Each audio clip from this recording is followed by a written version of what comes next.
Good evening and welcome to the Tuesday, February 7th, 2023 school committee meeting. I'd like to call this meeting to order. Before we go to the Pledge of Allegiance, I just want to say that Tom Markham, our chair, is not able to attend this evening. So my name is Amy Lehman, I'm the vice chair, and I'll be covering the meeting, and Stephen Ingalls will be doing the motions. So Tom's fine, he's well, he just had a last minute emergency, which was unplanned. So let's all stand for the Pledge of Allegiance, please.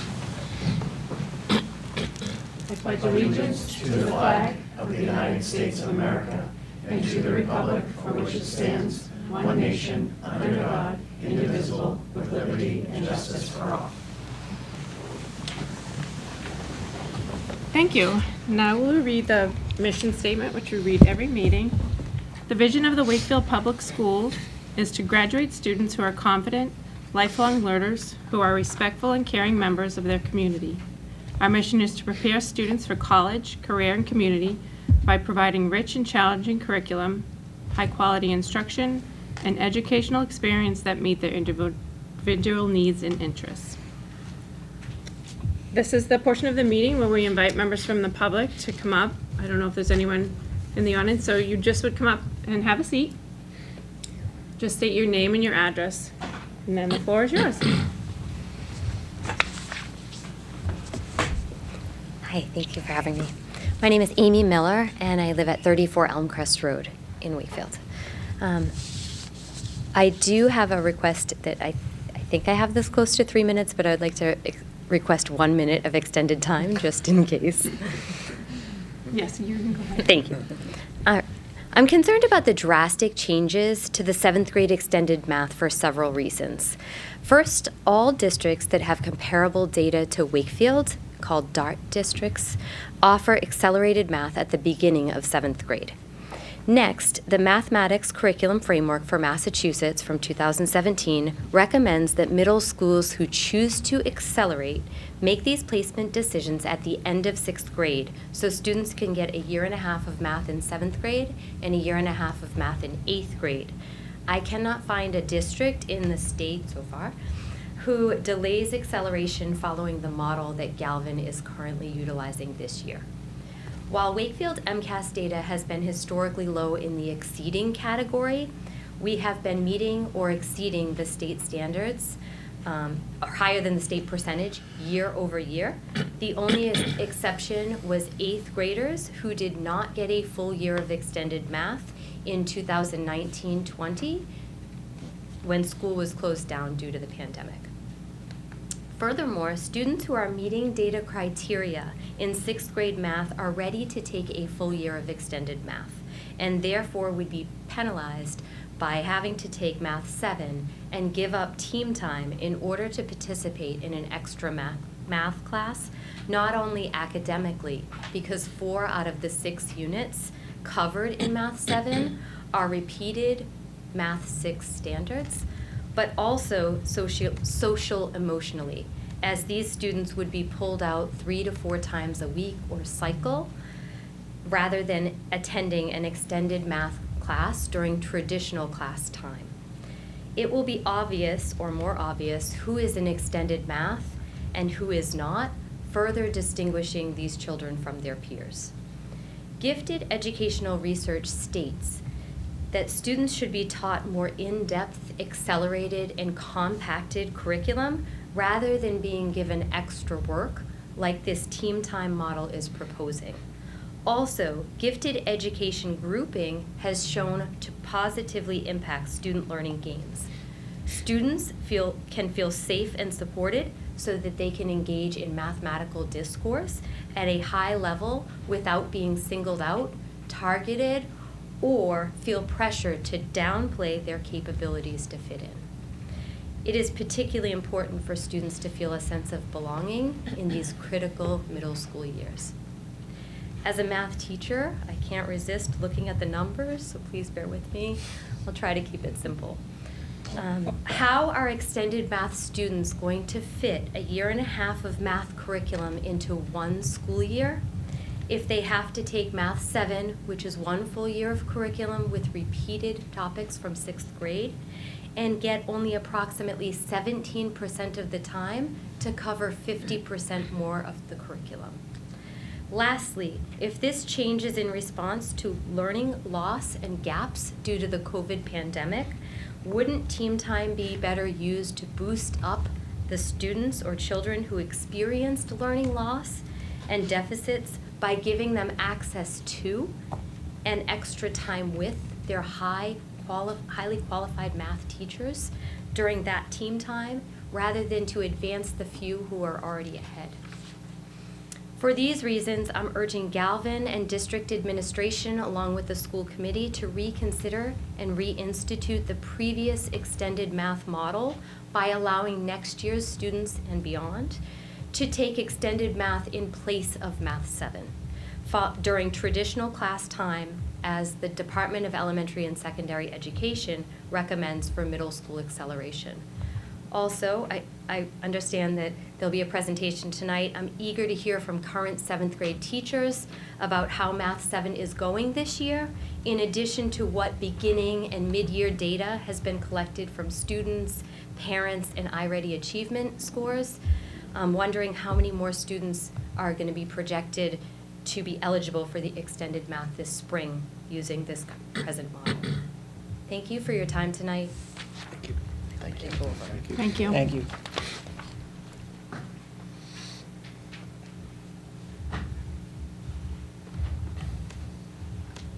Is there anyone else that's present or on Zoom? I don't have a Zoom screen to see if there's anyone on there. There is not. Okay, so thank you. That was very well thought out. Thank you.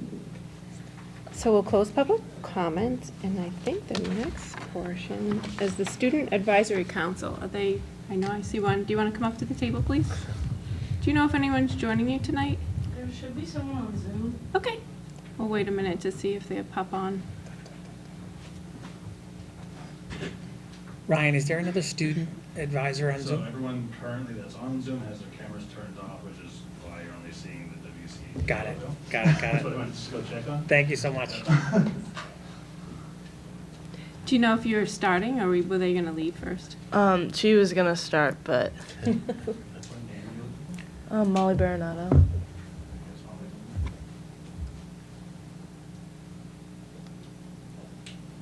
She's on there. The pressure's on. Molly, if you can hear us, you can speak.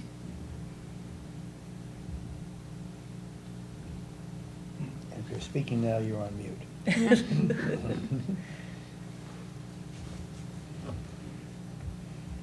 All right, well, I guess you're in. All right, I can start. If you could just say your name, because there's some new people in the audience today. My name is Laura Mangarelli, and I'm a junior. Thank you. Does she not have the link? The guidance department has spent the last week visiting grades 9 through 11 classes to review the course selection process.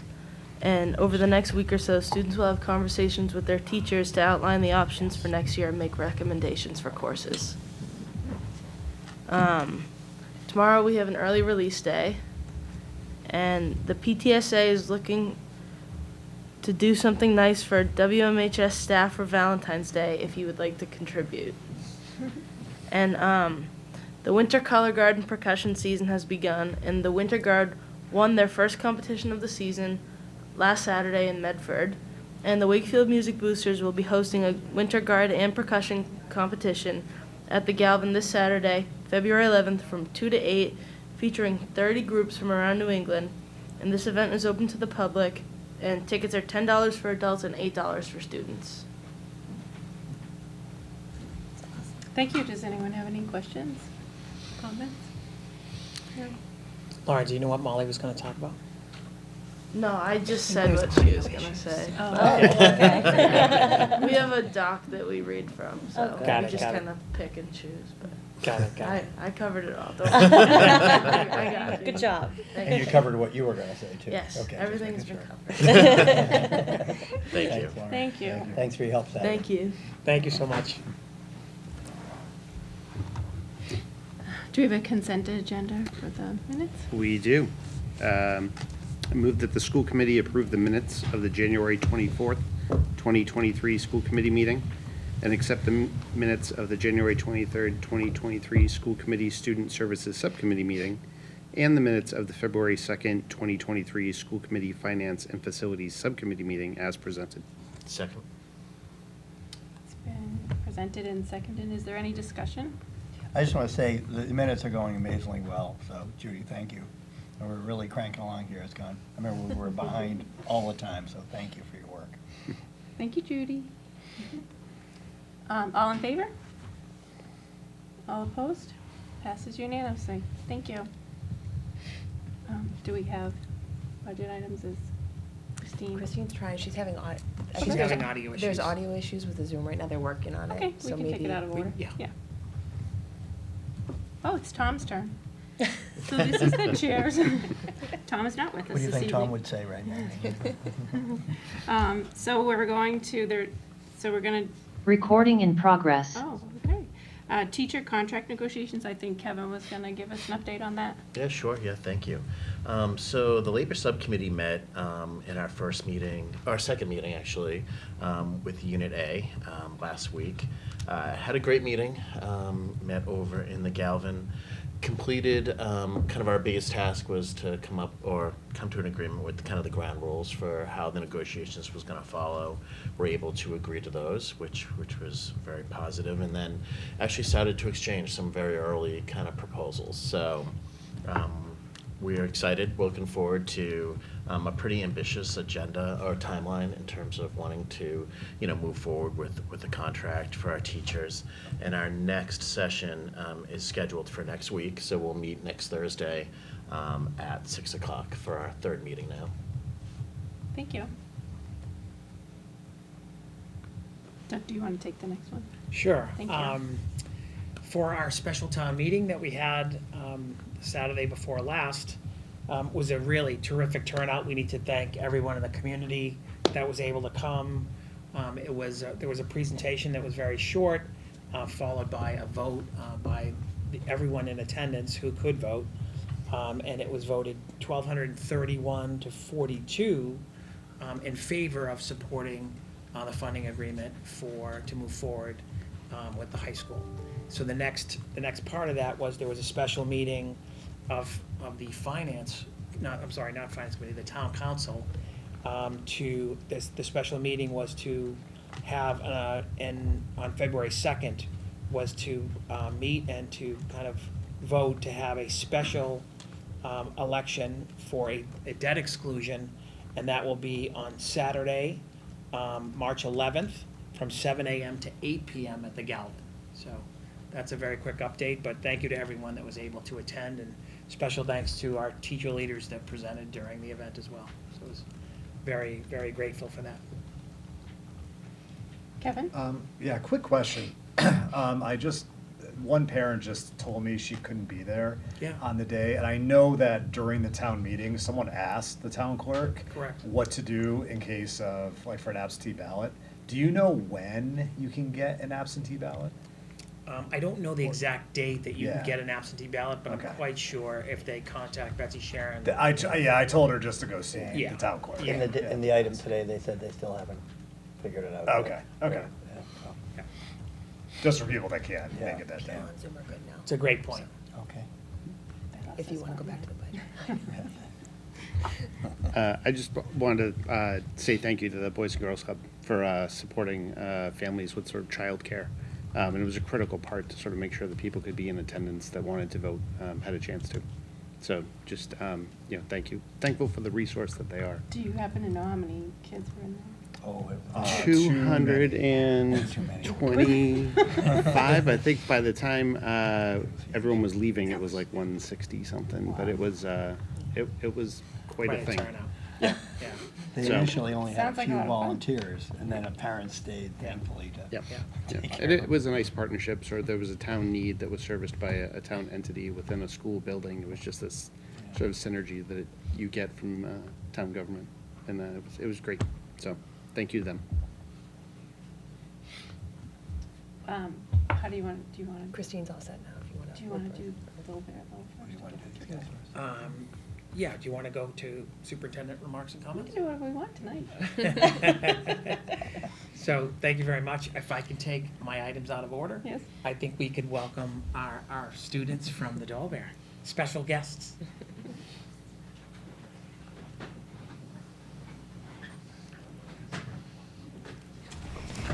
You guys look terrific.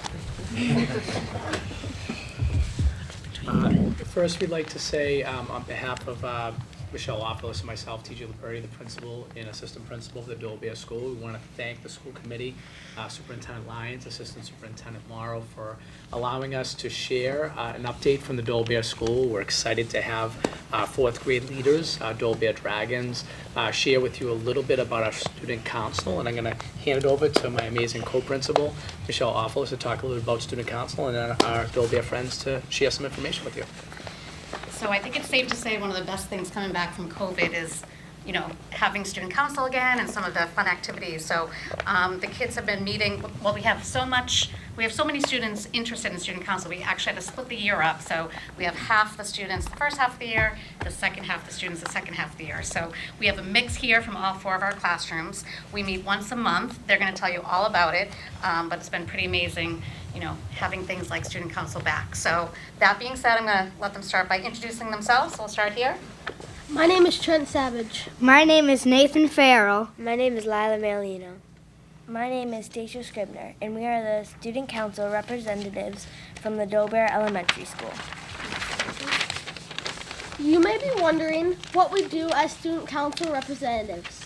The student council is considered a role model position at the Dole Bear School. Student council representatives meet with Miss Offless once a month. We collaborate with each other to determine community service opportunities to present to the school. Representatives have the opportunity to plan and present at our school-wide assemblies, and we are responsible for promoting school spirit through the school year. We think of ideas and suggestions that will help make the Dole Bear School a better community of learners, and we help solve problems that may be an interruption to our school community. As student council members, we learn to be leaders. We strive to model our school-wide core values at all times. These values are be safe, be kind, and be respectful. Whether we are in our classrooms, the cafeteria, hallways, or the playground, we work extra hard to always model our core values. We are sure to review these values at every single school-wide assembly. We like to share just a few examples of the work we have done just this year. Our student council members have been working very hard this year.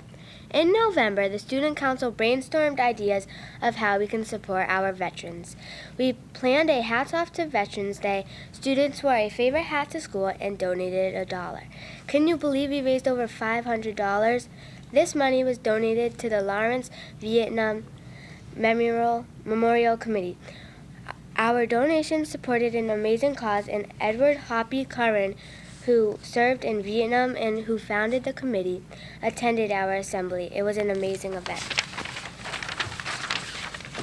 In December, the student council voted to run a coat drive. We teamed up with Anthem Cleaners in Wakefield. Dole Bear students donated dozens and dozens of gently used coats to families in need. We even spent our time organizing the coats and bagging them up. We tallied the final numbers and shared the results at our assembly. We were excited to be a part of such a great fundraising event. We were also really proud of all of our Dole Bear students for making such generous donations. In February, the student council will be holding our next assembly. We will be celebrating the achievements and contributions that people of color have had throughout the decades. We plan to hold an assembly to kick off Black History Month. We are most excited about our February book challenge. We are encouraging all of our Dole Bear students and teachers to read books in honor of Black History Month.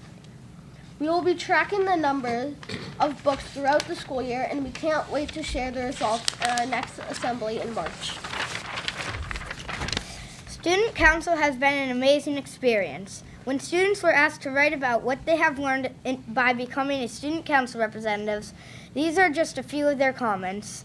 I overcame stage fright while presenting at the assemblies. I've learned that working together makes the best progress. I've learned that it feels good to donate to people who may not have much. I liked being a leader. Thank you for listening to our presentation. We hope you enjoyed learning about the Student Council at the Dover School. We hope that we can continue be a positive influence on the Dover community. We also look forward to participating in Student Council next year when we are in the middle school.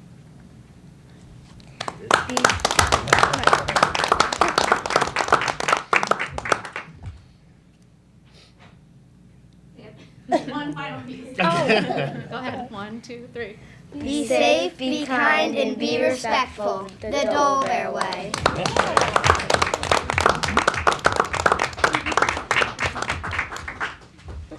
So don't go anywhere yet. I think we might have some questions. Erica, do you want to take a picture facing them? Sure. You can just jump up right here.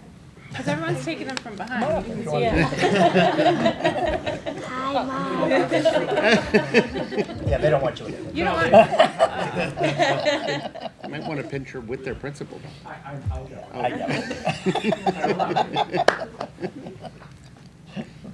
It's a great question. It's fantastic. Do you want me to take one with the parents in it? Yes. I know, you're all dressed up, right? You look amazing. Oh, yeah. Good. Yeah.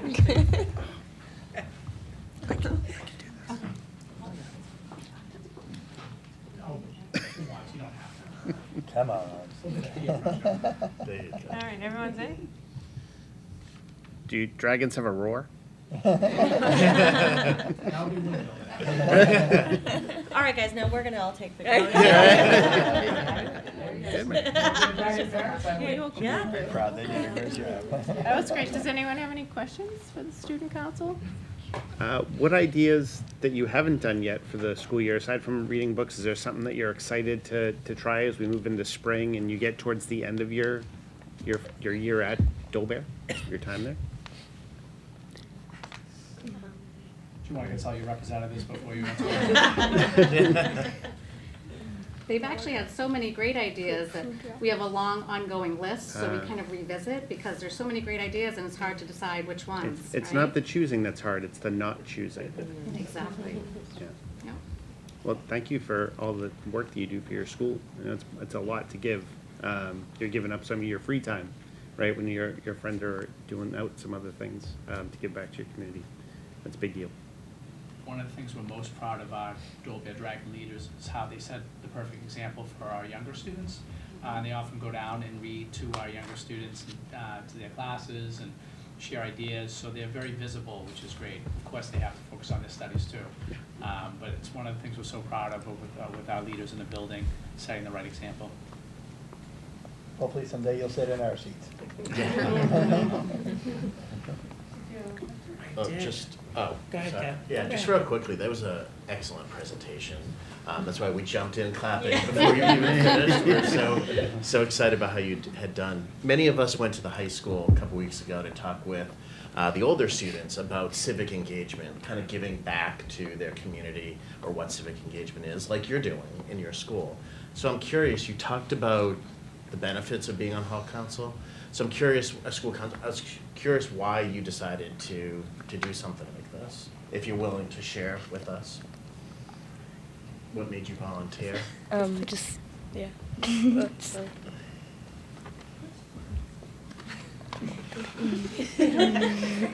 your mom make you? I wasn't gonna say it. I'm waiting for them to say they really wanted to work with Mrs. Offman. That's right, that's part of it, right? It's, you know, after COVID, it's been kind of, you know, it's always been kind of the fun, cool thing to do. So that's why we've had so many students interested. So I think it's almost a rite of passage now. You know, they get to 4th grade and they're usually super excited about it, so. That's excellent. Well, thank you. Thank you for doing that. It's so important, as so many people had said. It was great seeing you all. Thank you. Sorry, Dr. Lyons, go ahead. No worries, no worries. It's such a treat for us to have you come here and share what you're doing at Dover. It's really great, right? It's a reminder for us, like why we all volunteer, or why we're, not everyone's volunteer, we volunteer. Why we're doing the work that we're doing. We're like, we're all kind of trying to create great experiences for you. Super proud of you, super proud of your leadership and the time that you're giving and the difference that you're making at your school. I was wondering, I heard, did I hear correctly that you're gonna be keeping track of your reading? Yeah. Yeah? You think you could zoom in to a meeting and give us an update on how that's going? Yeah. Yeah? We could maybe coordinate that? That would be great. And so super proud of you, and I know your parents are. I can't, I can only imagine how thrilled they are to have you. But this meeting's recorded too, so you might be able they might be able to watch it. But thank you so much. Yes, excellent public So- speaking skills. Great Yes. job, guys. That's one of the big things we work on is, Yeah. we always say it's not easy to get up in front of a big group, and that's why a lot of them shared they've really had to overcome a fear by doing that. I said, I don't even like doing it either, so it's something you just have to, they practice doing, but they've been doing an amazing job, so. Thank you very much. Thank you. Thank you so very much. Thank you. Well done. Good job, Mom and there. Dad, good.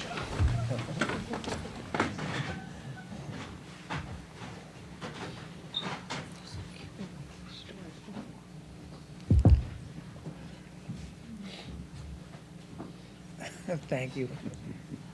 See you guys. Thank you so much. Thank you. They're great. We should have a standing Favorite part. invite for students. It's just the Little best. kids come in every night. It's just the best. It's the best, right? It is just, it's good for everybody. Yeah. Everybody. So, next up, we have our middle school math update. We're gonna continue to take our items out of order. And Christine, we'll jump back at the end for our budget update. I know you can hear us and you're on Zoom. No worries. I didn't want to go after the Dole Bear School anyway. So we're welcoming this evening Lisa Tibbetts, Meg Webb, and Lindsay Mosca. Good evening. Thank you so much for being here with us. Hello, everyone. Hello. Hi, everybody. Can you hear us okay? Yeah. Good, thank you.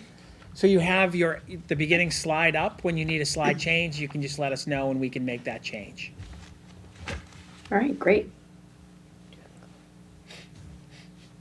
Oh, you know what, Megan, do you want me to get it started since Erin is a little bit behind? Sure, that'd be great. Thanks, Okay. Lindsay. Excellent. So thanks everybody for having us. We are here to give an update on where we're at with grade 7 math. I know there's been a lot of conversation around the district and people having questions about what's the same, what's different, and what are we doing? And so we are here to give you all an update. Like Doug said, Lisa Tibbetts is here. She's our grade 6 teacher who was able to come. Erin Bailey, the assistant principal and a former grade 7 teacher last year at the Galvin, is on her way as soon as she's able. And obviously Megan's here, and I am the math curriculum coordinator. It's good to see you all again. Next slide, please. So we just wanted to give an overview, just really quickly, of what we wanted to talk about before we take questions. First is, what is the current plan? What are we doing in grade 7 math this year? Give a little bit more clarity and go over that again with folks. And talk a little bit about how we arrived at that current plan, what sort of background work was done, what does that process look like, talk about where we're at in the process for this year so that anyone, any parents in the audience and whatnot have some clarity. We send some communication home, but it's always good to hear these things multiple times. Also, how are we going to evaluate this plan in terms of how it's working and is it accomplishing or starting to accomplish some of the things we were hoping for, and also just answer some frequently asked questions before we keep going. Next slide, please. All right. Lisa, you want to go? Yes. All right. So as most of you know, I'm sure all of you know, we embarked on the task of choosing a new curriculum back in 2020. And at the start of that task, we decided to take on our mission statement and make sure that we could gather all of our beliefs and find some core values that would drive our discussion and keep our work as a committee focused. This mission statement was created by the math teachers and leadership to communicate our beliefs about math learning and students' abilities, and also our commitment to equitable education for all of Wakefield students. So to many of you, this looks familiar because you have been part of this committee for sometime or interested in it. But I'm going to take a minute just to read that aloud to you, even though it's being projected, so that we can be reminded of what this document says and how it centers our work as Wakefield educators in mathematics. Every student in the Wakefield Public Schools has an equitable experience with high-quality mathematics teaching and curriculum. They graduate as confident problem solvers, ready to make an impact on their world. Educators engage students of every background and ability with tasks that inspire curiosity. Our students thrive in classrooms where reasoning, collaboration, productive struggle, and problem solving are expected. Educators believe that all students can achieve at the highest level of math. We partner with families and community and hold ourselves accountable for the success of every student. Next slide, please.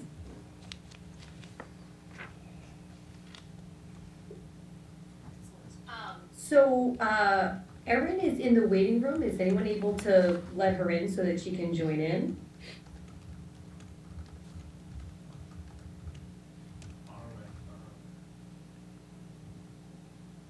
Sorry for the pause. No worries. Sorry, I didn't see that Hey, there she text. is. Hi, Erin. Excellent. All right, Erin, we're gonna get you going on this slide here for, I think, from You're our gonna jump slide right in. number 4, yeah. Okay, great. So, I assume you just talked about mission statement then for the department. Beautiful. Okay, so for this year in 7th grade math, all students are taking a full year of grade 7 math. The major advantage of that is that students are taking the time to engage in what I personally think, and I think a lot of people in the math industry would agree, is some of the more kind of baseline content for all upper level math, but also probably some of the more practical math for every student, every person in the real world. 7th grade math has a lot of that foundational thinking.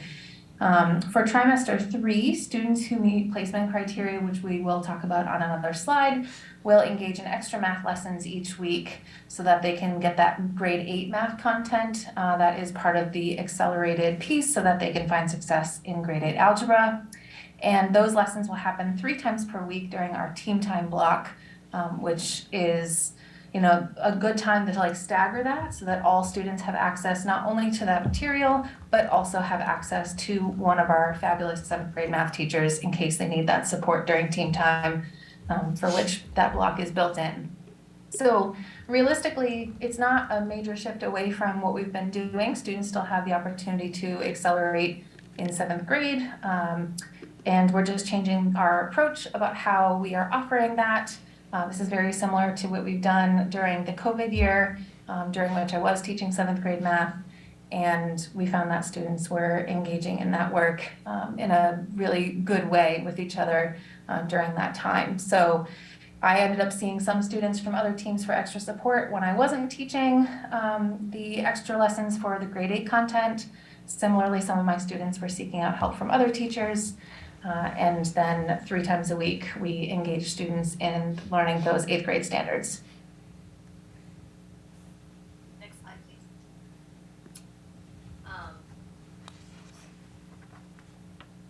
All right, So in terms of how did we arrive at this current plan, I think you just will touch on some different pieces of this slide. And so I'll start by kind of just talking briefly about our curriculum review. And so through that process in curriculum review, our teacher leaders who were part of that, which was 25 teachers, grades K to 12, we had representation from each grade level at Galvin Middle School, and was working through reading a bunch of research. And we did a lot of learning about what is out there, what is current, what is important, how have the standards shifted in terms of what students need to learn to be successful. How are skills that are expected of students when they leave their K-12 experience, what kind of skills do they need to be successful as humans, in jobs, in college, in all of that. And really, as we've presented to you guys before, it's a big shift from how math was and what was important when I was in school, when some of you were in school, and a lot of the parents that we have of students in Wakefield. Really the priorities that are set by the Massachusetts Department of Education through curriculum standards, and also through all this research that we explored, really identify a shift in what's important. When we worked through that research, we learned a lot. We studied a lot of counterpoints and looked at a lot of different information. Research came from the Massachusetts Department of Education, from the National Council of Teachers of Mathematics, and various other research sources that we looked at. And in that process, we actually read a lot about calls for more time on middle school mathematics, and really calling for making sure that as many students as possible have access to high quality, rigorous mathematics teaching and learning, and really focusing on foundational skills and being really proficient at that before branching out and tracking students out of opportunities for higher level math. And so, we kind of took that information and tried to balance that and think about that based on what Wakefield has done. And then also, use that looking at local data, which I'll talk about afterwards. And then I think Lisa or Erin are going to talk about teachers. Yes. And so just speaking about the role of a sixth grade teacher in the plan, historically, we had worked to place kids in seventh grade extended math for the full year. And we, at one point, I think that placement data that we had gathered was poignant, and it kind of looked at kids and their abilities to calculate and follow procedures and see how well that they could present themselves on a test. And as the Common Core state standards moved forward and we started to change the way that math was being presented in the classroom, and we were moving from that procedural to this conceptual basis in this more hands-on and problem solving and reasoning, the placement process became a little bit more complicated. We were placing kids based on a fifth grade MCAS where they really had no exposure to algebraic content.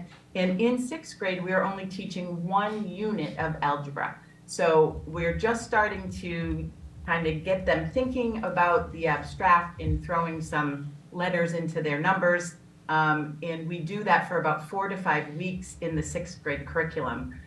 They then move on to seventh grade to get all kinds of great algebraic thinking there, but we decided that this was really becoming difficult to place kids for an accelerated track to algebra when we really had little eyes on them as algebraic thinkers and learners. So that was a bit of a catalyst in having us move away from that happening in the sixth grade, combined with this idea that we really believe in our mission statement that there should be high-level mathematics available to the most amount of children possible. We are in public education because we believe all children can learn, and we would like to give that opportunity to more kids moving forward in the future. And having received those students that were placed from sixth grade into seventh grade, I taught seventh grade at the Galvin for about 10 years. And in those instances, sometimes what I found was that some students had kind of made it through their math career so far because a lot of the math was pretty straightforward and it wasn't as abstract. And then we would hit units in seventh grade that start to introduce negative numbers and negative fractions, scary. And and then also the introduction of like two-step equations and two-step inequalities. And we often found that at that point, we were actually able to see more realistically which students were prepared to engage in that higher level learning at a more rigorous pace. We do think that all students can achieve against the standards at the grade level, but we found that sometimes the pace was really an indicator for who was able to kind of be at that accelerated level and who wasn't once they got to those more abstract concepts. Similarly, we felt like in our non-accelerated classes, there were students who were often like on the cusp in sixth grade who weren't scooped up into that algebra or that accelerated learning option, who were proving to be doing well with those abstract concepts, who we kind of felt like, ooh, maybe they should have been in that accelerated group.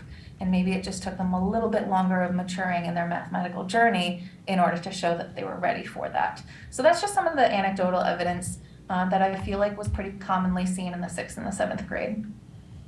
So in combination with the research and what we had learned about sort of what were some nationally recognized best practices, what the Massachusetts Department of Education was saying, evidence from what our teachers saw, we really started to dig into a little bit more analysis of achievement data in Wakefield. And I know that the school committee has seen before that Wakefield has not been at the top when it comes to our standardized testing with MCAS and how we rank against our DART districts, which are districts who have similar enrollment, similar percentage of students with disabilities, English learners, and low-income students that the Department of Education identifies as being similar districts that are sort of more comparable. I know a lot of people want to look at towns that are right next to us and our immediate neighbors, but that's not always comparable in terms of size and dynamics of a school system. And so, we did share with the school committee in your packet, information about how we've compared with students who exceed expectations on MCAS against our DART districts, which is actually pretty similar to how we've compared with exceeds plus meets expectations as well.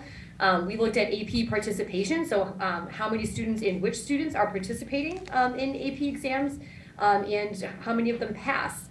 And also looking at SAT scores and SAT participation. So we looked at all of these sort of kind of standardized assessments, both in middle school and high school, and also some culminating math experiences that we sort of expect our accelerated students to be participating in. And what we saw is that the system that we've had for a long time of compressing the 8th grade standards into 7 extended and some of it into algebra wasn't super successful compared to some of our DART districts and other, and even the state averages of AP pass rates, percentage of students meeting or exceeding expectations. And we just really saw an opportunity to think about how can we improve this situation and have students more successful in accelerated coursework and trying to make, we thought back using that evidence, think about what teachers have said, think about what the research says, and really started to think about, is more time to learn this foundational math skills, will that help our results and help our students succeed moving forward in these culminating math experiences in the K-12 world, but also to really think about how can we better equip our students to be problem solvers and critical thinkers. I mean, our students are living in a world where they can take almost any math problem in existence, no matter what high level of math that they're in, and type it into a program on a computer, and it will not just give them the answer, it will show them all the steps. And so, what kind of skills are we trying to build to make sure students can solve the problems that are going to be facing our world, that are going to come up in their jobs, to kind of make our world a better place? That's the kind of citizens we want to grow in our public schools, and really trying to make sure that the kinds of experiences they're getting in their math class really build that rigorous critical thinking and problem solving skill, which takes time, especially with foundational math skills. And so a combination of all of those things really led us to think about what can we do to improve our accelerated program and give kids a better shot at success there. And so in 2020 and 2021, because of the spring 2020 closures, as Erin mentioned before, we did not place students into 7 extended. I mean, they missed all of their algebra in 6th grade. They missed about a third of 6th grade. It just didn't seem appropriate. And so as she mentioned, that we had seen that model and seen it be pretty successful in terms of the 7th grade teachers' experience and grade 8 teachers receiving those students. And then, also just kind of considering that year, some of those gaps from pandemic school schedules, we wanted to make sure kids had more time to catch up. And so we sort of had that also as sort of a catalyst for, could this plan work again to, see if it will solve some of these other issues that we're seeing in the data. And so it's always so exciting for me to be able to try to sum up what all these brilliant math thinkers that I work with just said so eloquently and in so much detail. But I think in summary, we really just weren't satisfied as a district, certainly as a school, as individual teachers, with the outcomes that we were seeing for kids, both in the short and long term. And lots of that had to do with a post-COVID, just the overall work to try to get kids back on a level playing field. And then lots of it, I think, is historic and is work that we feel really strongly about as a district in general.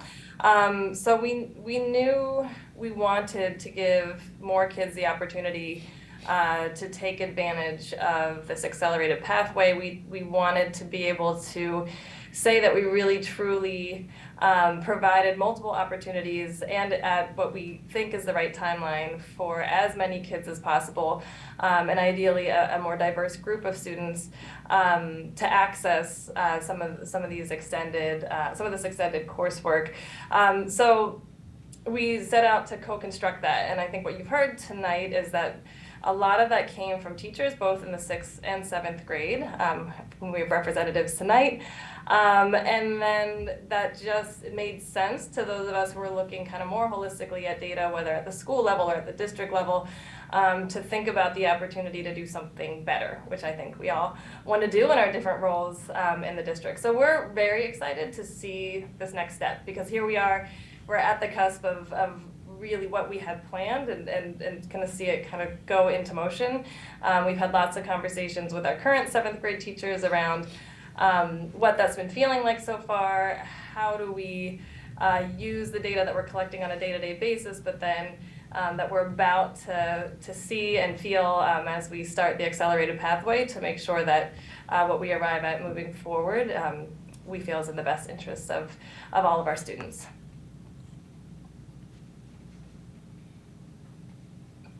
I'll also say that this process is actually reflective of the process that we hope to instill in our students, that we identify a problem, and that problem, the reason that we're invested in solving it is because we care. And so we identify a problem, we learn as much as we can about all the variables that are in place around that problem, and then we try something. And there are multiple ways to solve so many problems in math. And we were doing one way for a long time, and it didn't prove to be working well. We never really had, in the last 7 years or so, as you can see on your data sheet, we really haven't had more than 8% of kids exceed expectations on the MCAS. And we would expect more than that if we are teaching more than 8% of our kids in an accelerated way. And so since we saw this problem, we learn all the variables involved, we dive in and we try to get to a solution. And so this process is really reflective of the process that we're trying to instill in our students too. So that said, the placement into 7 Extended to get those extra lessons, we're asking that students are meeting 2 of the 3 criteria, that they have an A range grade in math, looking at trimesters 1 and 2. Trimester 2 ends in mid-March. And then we are looking for on-grade level for their iReady middle of year diagnostic, which most if not all students have just finished wrapping up. And then as well, we're looking at exceeding expectations on a student work habits rubric, which I believe is the next slide. So I'll just give a minute for a review there.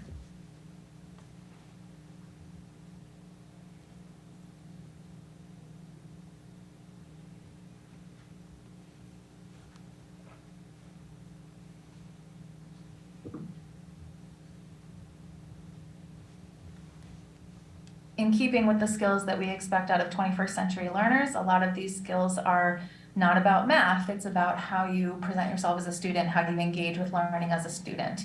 And those are often a lot of indicators for success in an accelerated placement. Next slide, please.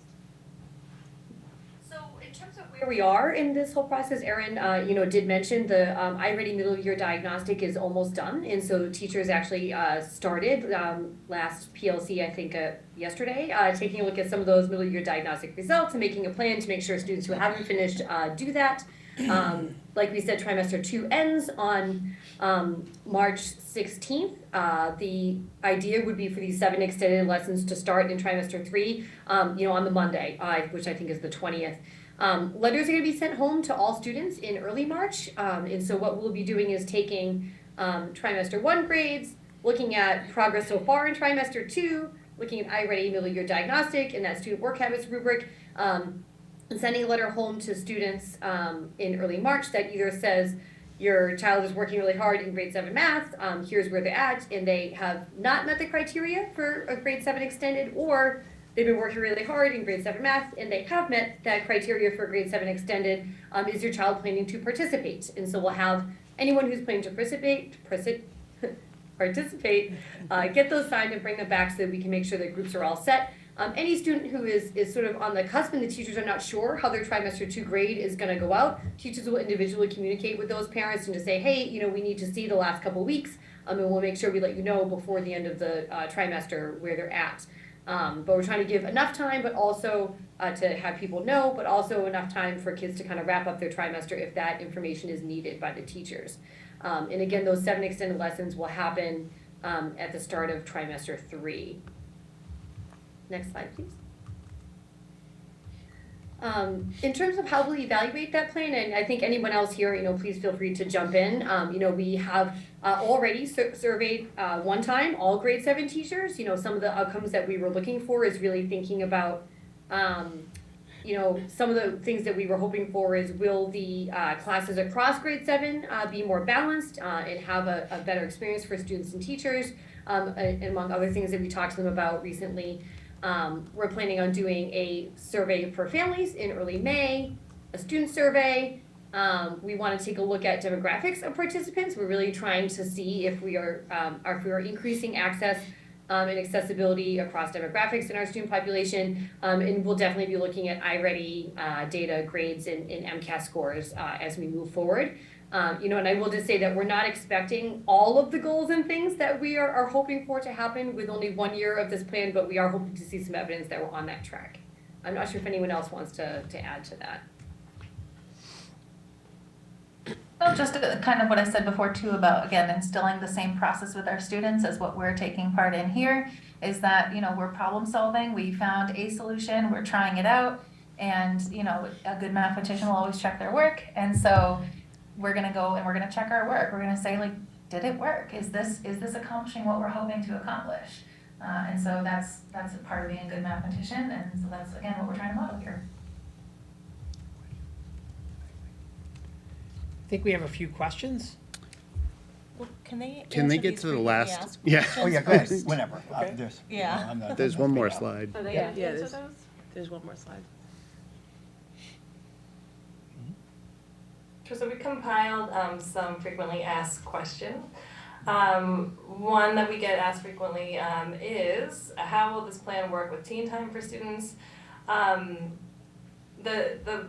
The plan itself is woven into the 7th grade team block, which meets obviously 6 times in a 6-day cycle.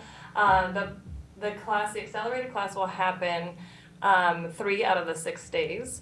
And the idea is that students will be nominated into the special accelerator program. It will be led by their math teachers, and the teachers have, they were sharing some of their plans with me earlier this week around how they're going to use, if you're familiar with our 7th grade team block, it's 2 20-minute chunks on either side of lunch.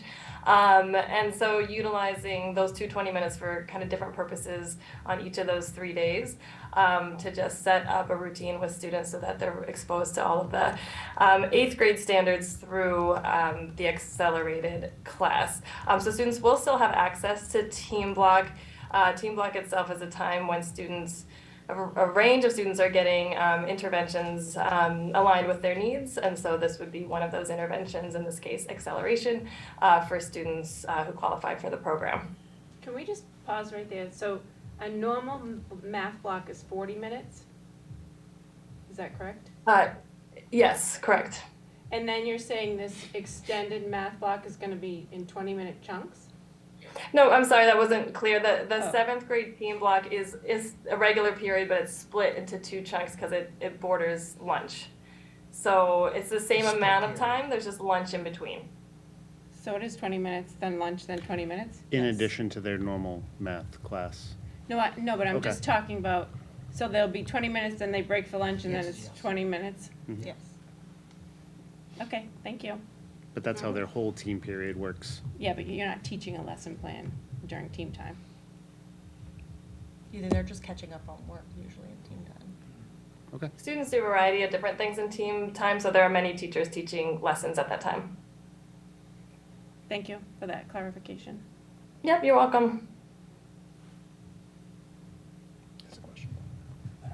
The next question is, why can't we do both? 7 extended and extra team time for the few kids that are ready later. And we talked about this as a team, and it seems to be, it just contradicts itself. It contradicts the reasons why we decided to prolong this idea of placing kids on the accelerated track. If we do both, we're saying, well, maybe some kids are ready and some kids will be ready later. And we just really want to give that opportunity for 7th grade math to be explored by everybody and give the extra time to reach as many learners as we can and figure out if indeed that is the best plan moving forward. When we ask question we get is folks who have kind of dug into illustrative math, which is our curriculum program that we use in grades K to 10 at this point in Wakefield Public Schools, is that there is an accelerated illustrative math program, and why aren't we using that? And so that program is a 6th and 7th grade curriculum that uses a lot of similar lessons, a lot of the same lessons, and it is compacted to cover grades 6, 7, and 8 over 2 years in grades 6 and 7. So that way students in 8th grade would have access to study algebra instead of grade 8 math standards.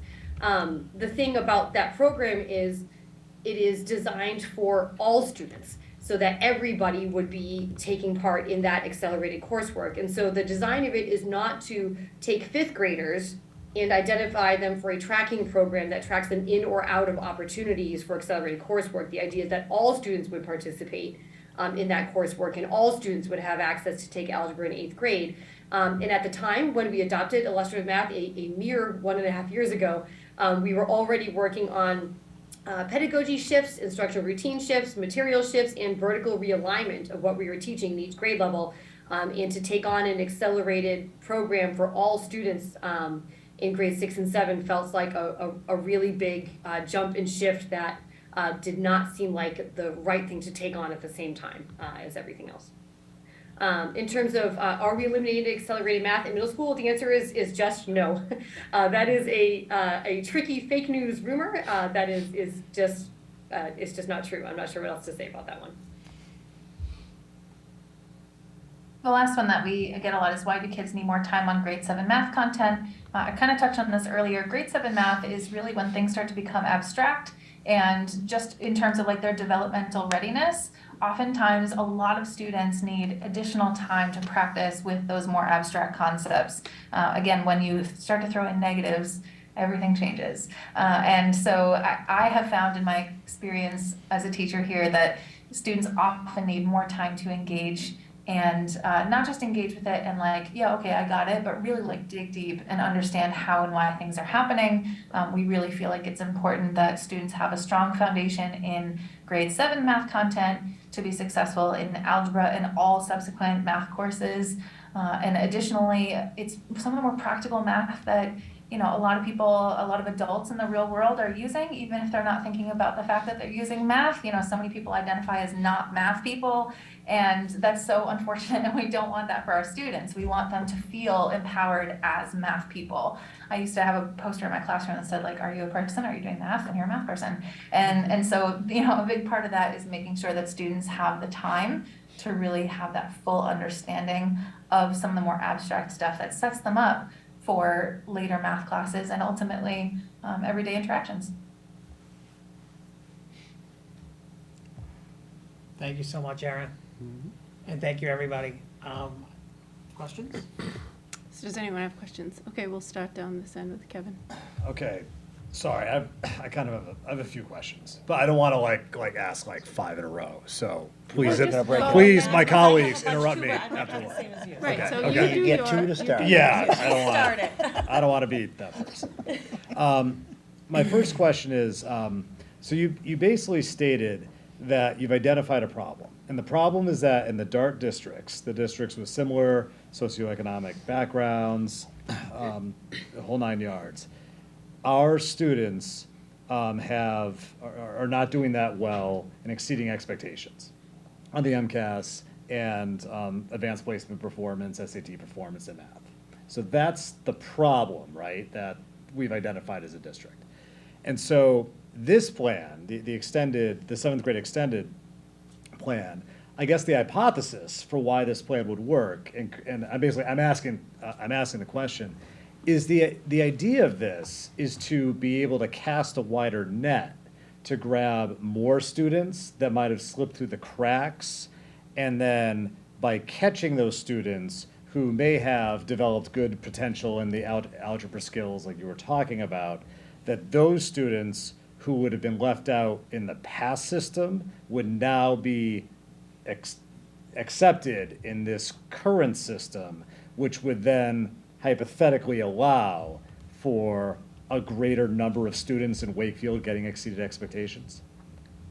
So I think that's part of it. You know, like we are hoping to give as many kids as possible who are prepared and ready for accelerated coursework that opportunity. And a lot of research points to a longer time on foundational middle school math as a pathway to more equitable access to accelerated coursework. But another piece of it is that we were seeing that these students from Wakefield Public Schools involved in an accelerated coursework track, which is roughly between 25 to 30% of our students every year in 7th and 8th grade, were not succeeding on these math experiences. And so not only are we looking to hopefully cast a wider net, or we're hoping to cast a more successful net, to find students who are more prepared and perform better on these culminating math experiences, but also are just better prepared for rigorous math thinking and accelerated coursework and problem solving. And so it's both, it's not just one or the other. And I think that's what you described as a good description of a part of what we're hoping. I think another way to look at it is not just to like capture more successful students, but to make them more successful, right? So part of it is the design of our instruction and our programming that wasn't putting students on the trajectory we want them to be on based on the outcomes we were seeing. So of course we believe it's us, right, who creates success in partnership with our students and families. So I think that there's a couple ways to look at it. Yeah, it's a wider net of successful students and a better opportunity to make more students successful, if that's not confusing enough. Keep going. Can I go again? Yeah. Okay, You got sorry. two. All right, I got two. All right. No. Okay, so going along with the second part, which is the idea that this new method will be successful in, achieving better instruction. My question is this: when most people think of math, right? They kind of think of math building on itself, its foundational skills, and that no one is going to take calculus before they take trig. No one's going to be able to, master, the 8th grade curriculum, you would assume, until they've mastered the 7th grade curriculum. And I think that's how most people see, like, how math works. So my question is,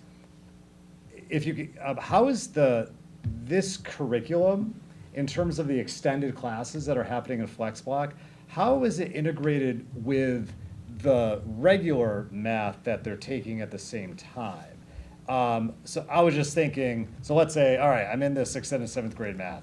I go to class, I learn what I'm learning in my regular math class. I do my homework, then I go to this FlexBlock, I do the extended math. Is it like all of a sudden am I gonna be way ahead of the other kids in the class because I'm learning that stuff? Or is it almost like they're taking two parallel math classes at the same time? I don't mind Was that answering clear, I mean, or? Yeah, no, I understand what you're saying. And so the mathematics curriculum standards are separated into different categories of number and operations, algebraic reasoning, geometry, and data measurement and statistics, right? So there's different categories of where those standards come from.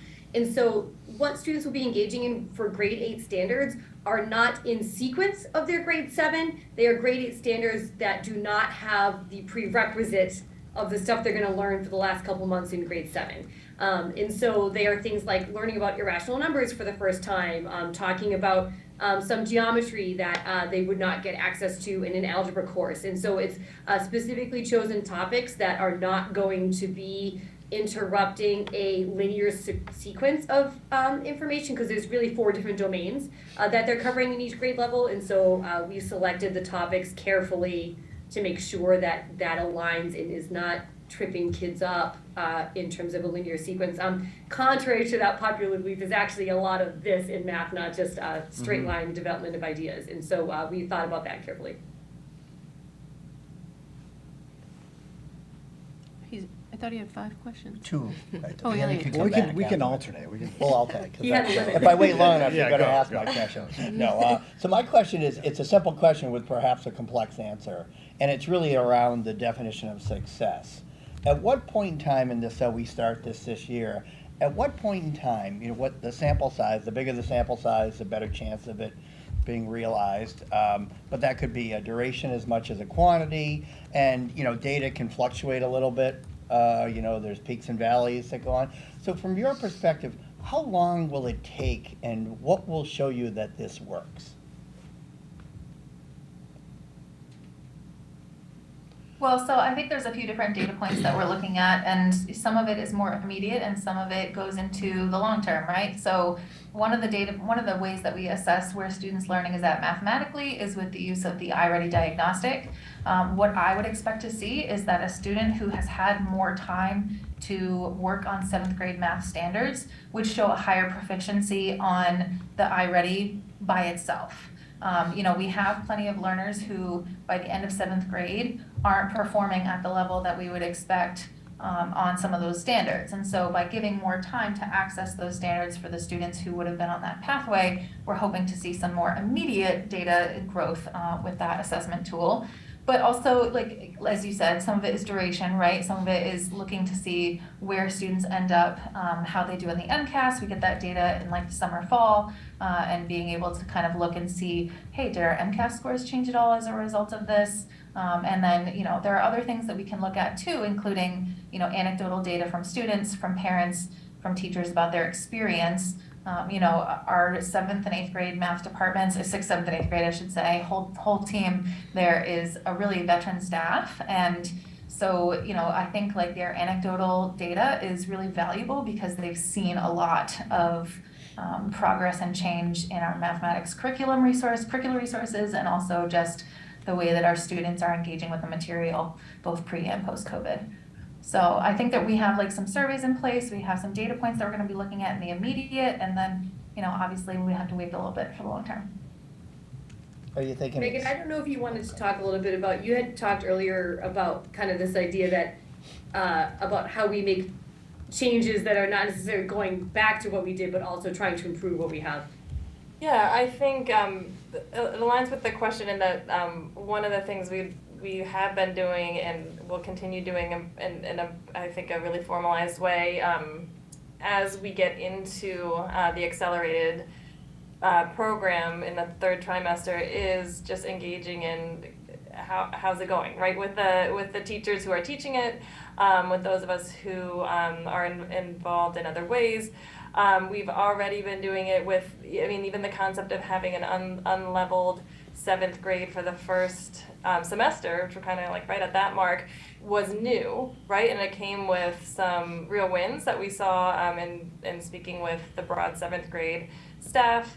And then some challenges because it's a new way of teaching for the teachers who are teaching, particularly the math portion. So I think as with whatever field you're in, whenever there's something new that you're taking on, you engage in that process of just continually seeing how it's going and making improvements as you go. I think in June, we have scheduled a more formal debrief of that trimester and also the entire year to see what adjustments we'll want to make. And we often say there's not just choice A and choice B, right? It's not just what we did before COVID and what we did this year. There's room for just continually improving the practice over time. So I would imagine that next year's plan is not a cookie cutter image of this year's, but takes into account all of these data points we've been talking about, particularly the teaching experience of those in the classroom.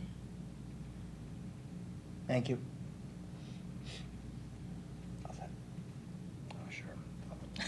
Sorry.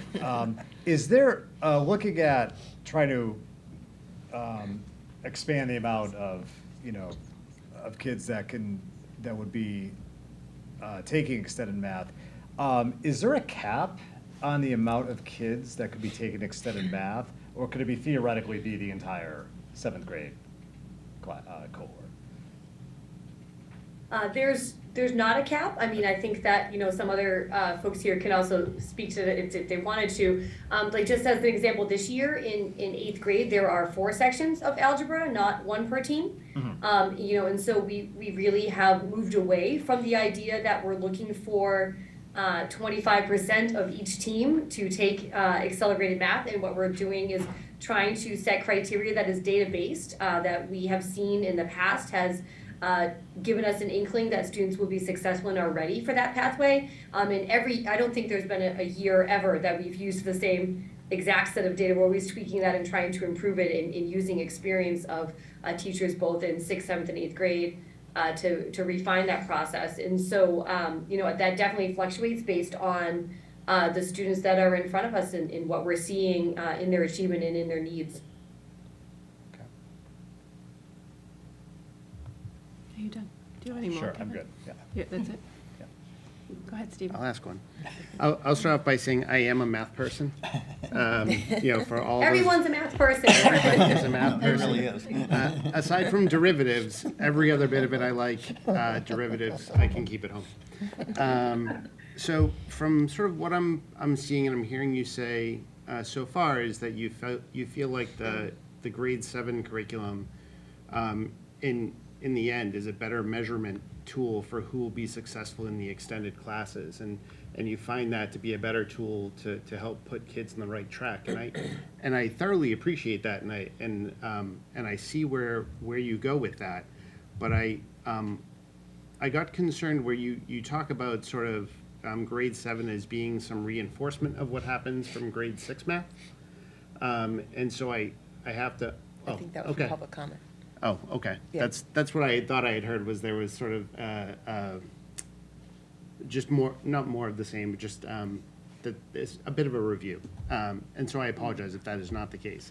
But I think that if I look at the numbers correctly, the students that exceed expectations, while it seems to be going like in a downward trend, that there is still a population that is exceeding expectation, and so they will come into 7th grade sort of ready, for a higher level of math curriculum, and they won't see that necessarily for a significant amount of time, for 2/3 of their 7th grade time, and I wonder if that's a long span, because I think it's an age where you talk about sort of raising curious learners.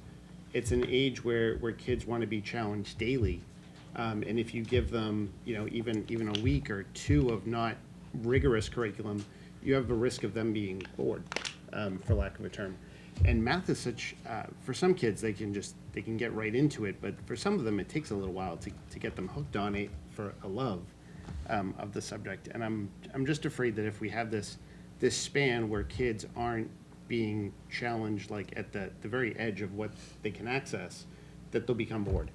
And I think it's an age group that's a danger. I think this is a time length that's a danger. And so I think I would like to see some other, I don't know if it's team time, some other ways to sort of engage those students and bring it back into, because one of the claims to the illustrative math was that there were many pathways to access it on multiple levels. Are we accessing it on the higher end appropriately, or can we give kids extra tools to allow them to sort of bring that high level thinking down into what they're doing in the classroom and get them connected back in so that they're not, looking out the window maybe when they've gone over the same thing, 3 or 4 times. And so I know it's a hard thing to teach multiple levels in one class.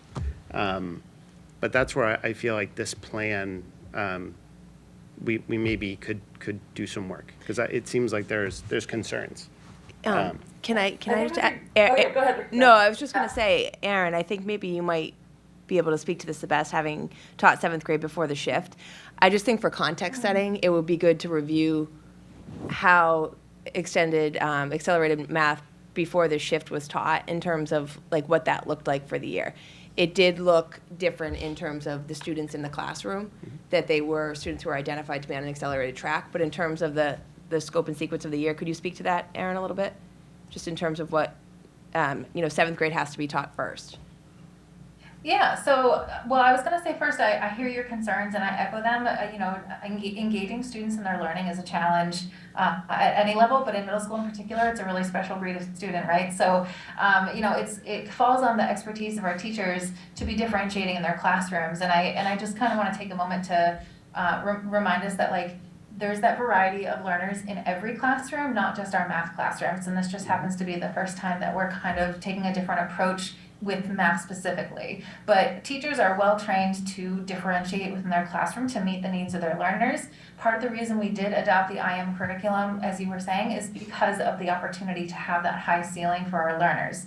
There are problems embedded that literally say, are you ready for more? And those are extending the kind of depth of understanding and the thinking of the students at that grade level. And I have seen a lot of teachers engage their students around those questions in different ways, whether it's urging them to personally take a look at that question, grouping students intentionally so that there's a group of learners working on that while a group of learners is getting some remedial time. I think Lisa can probably speak to that as well because she's doing some of that in her own classroom as well. So, I think that the kind of concern around making sure that students are on board because some of them present as ready, I think is always going to be the case, right? There are always going to be a pocket of learners who are ready for anything at any time and will do well with it.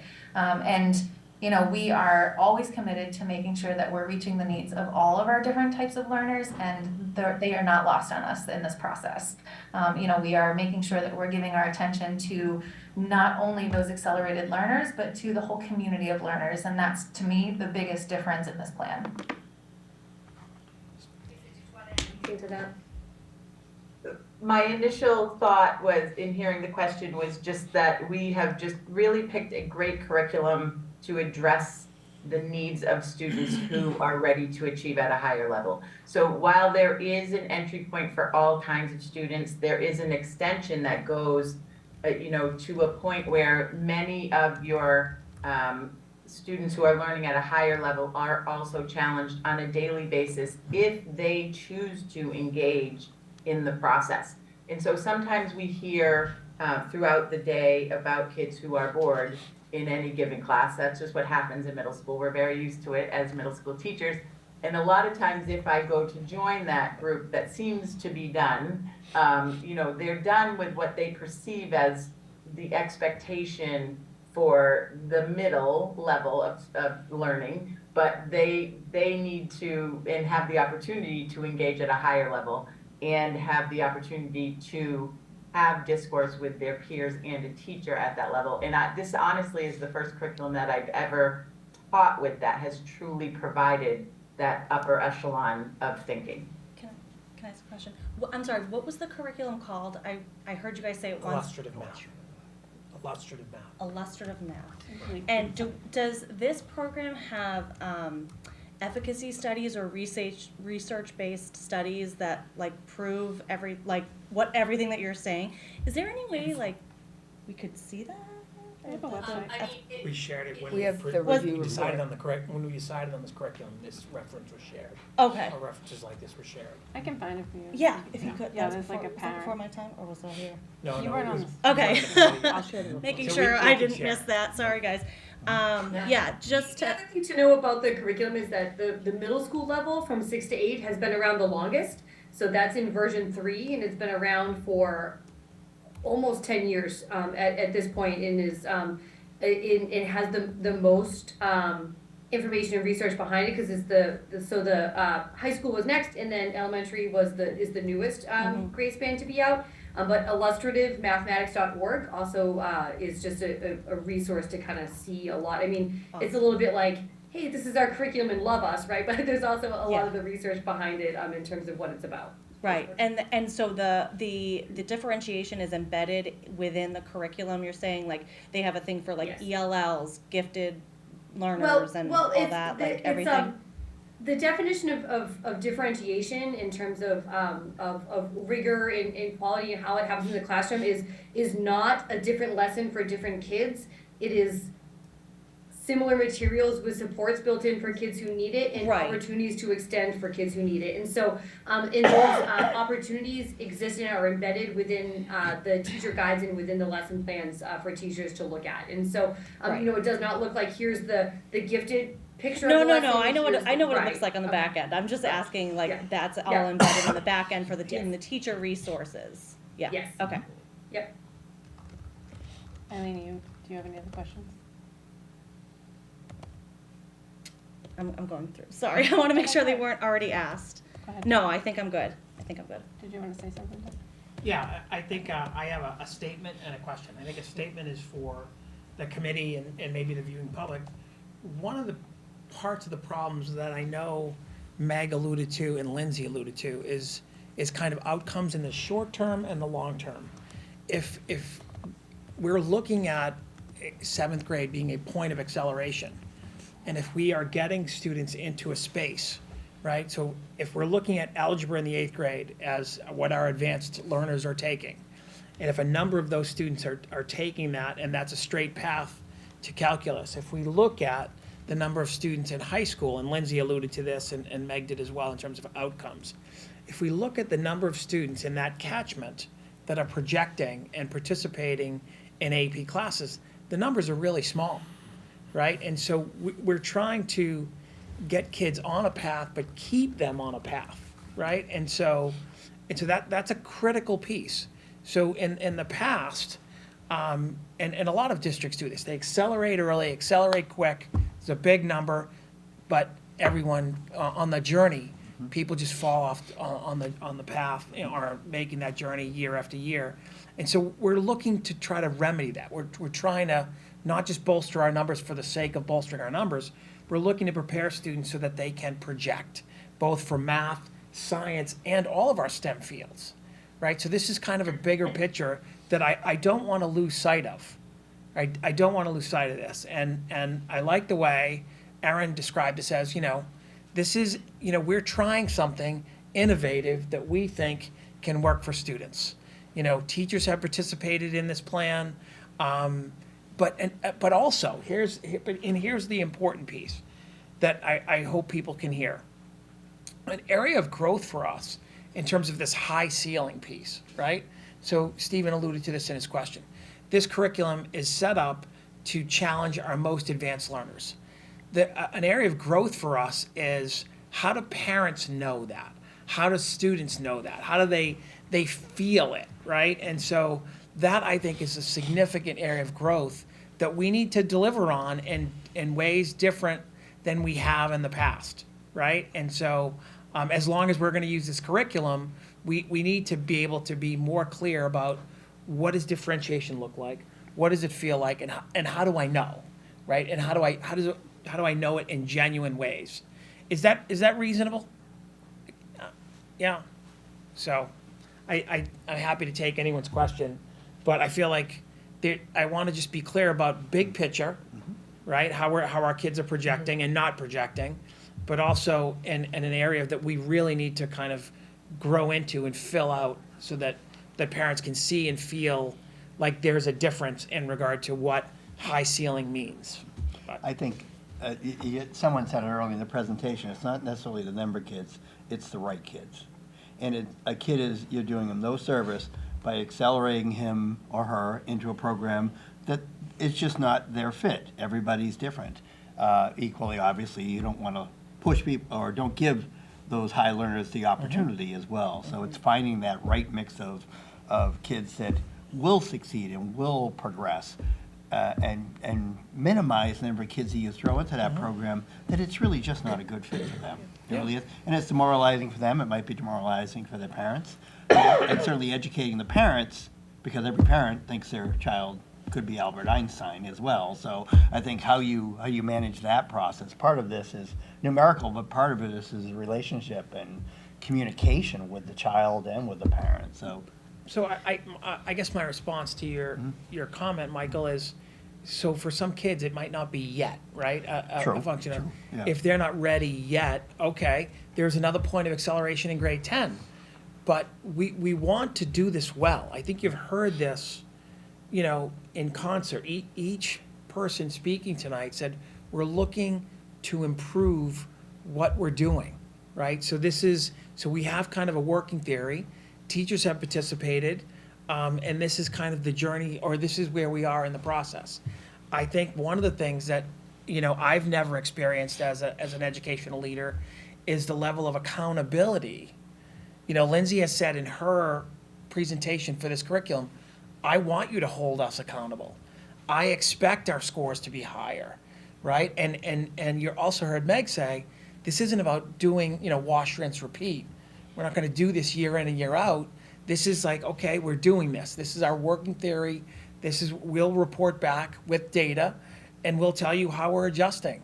But I think a significant area of growth is this notion of high ceiling, what differentiation looks like, feels like. How do I know my child that might be an advanced learner or might have a love for the subject is genuinely being challenged, right? And I think, parents, I think this is probably the greatest worry that parents have, is that their children are losing interest because they're not challenged, right? And I don't want to speak for all parents in our district, but I know it's a concern. It's not missed on I don't think anyone here presenting. But I'll kind of leave it there. No, I mean, I think I would just add to it, I've obviously been talking with the group since the beginning of this, and I feel like there's a lot of focus on loss, but I see mainly gains just in terms of thinking about the feedback from the 6th grade teachers and not feeling, just really well equipped to make those identifications, but also wanting to have that collaboration with 7th grade.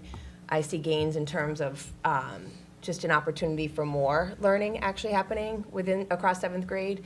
I think that when I was trying to direct the conversation earlier, was from what I heard, it wasn't necessarily a conversation of rigor in the past the way it was done. It was more in pacing and how quickly we're moving through and then hitting the 8th grade standards at the end of the year. And I think we saw the impact of that in terms of the kids dropping off and not having the secure foundation that we want them to have. So I feel like it's gain in terms of the 7th grade teachers who understand what the kids need to be successful, making those recommendations, and then sticking with their kids, as opposed to 6th grade teachers hoping they made the right choice, passing them off to another teacher who has to then get to know that student as a learner, and then push them. I really like that idea of 7th grade teachers teaching the 7th grade standards, keeping with the kids, making the recommendations, and then being that point person for the kid, for the student, I shouldn't say the kid, to continue to challenge them in that extended block. And I just feel like it's a situation where we're talking a lot, I've talked to a lot of parents as well, and we're talking about what we're losing. But I feel like based on the data that we have and the way the old model was or was not working, I feel like that we don't have a lot to lose. I feel like that this can only go up. And I think our students are only getting more. So that's just my take on it. I think we have a lot of really smart people at the table. I think we're in the middle of change, which if you look at that graphic, it's very messy right now, and there's a lot of emotions, a lot of feelings. But I think it's a group that, as they stated tonight, are going to continue to assess. We've talked about a June debrief. Right now we have 7th grade teachers, 2 of whom have taught the old way, are teaching, the new standard. We have a brand new 7th grade teacher this year, who is new to everything. We'll have the 8th grade feedback. And then I think, you heard from Lisa in terms of, I think the 6th grade teachers are definitely on board with having more information. Point well taken, Doug. It may not be the right kid right now. Could be the right kid in a year. So Hold on. Yeah? Just Kevin has an added. Yeah, no, I was just going to say, I do think it is about probably sharing with families all the things that you had discussed, Dr. Lyons, because I do think that it's important. I think the people that we're hearing from are those that I think are most concerned about their student, who feel like they're ready for more, and maybe they are achieving more, but just don't realize, or they're being exposed to more, but not realizing that they are. The one question that I have that hasn't been asked, my colleagues did a great job asking all the others that I had.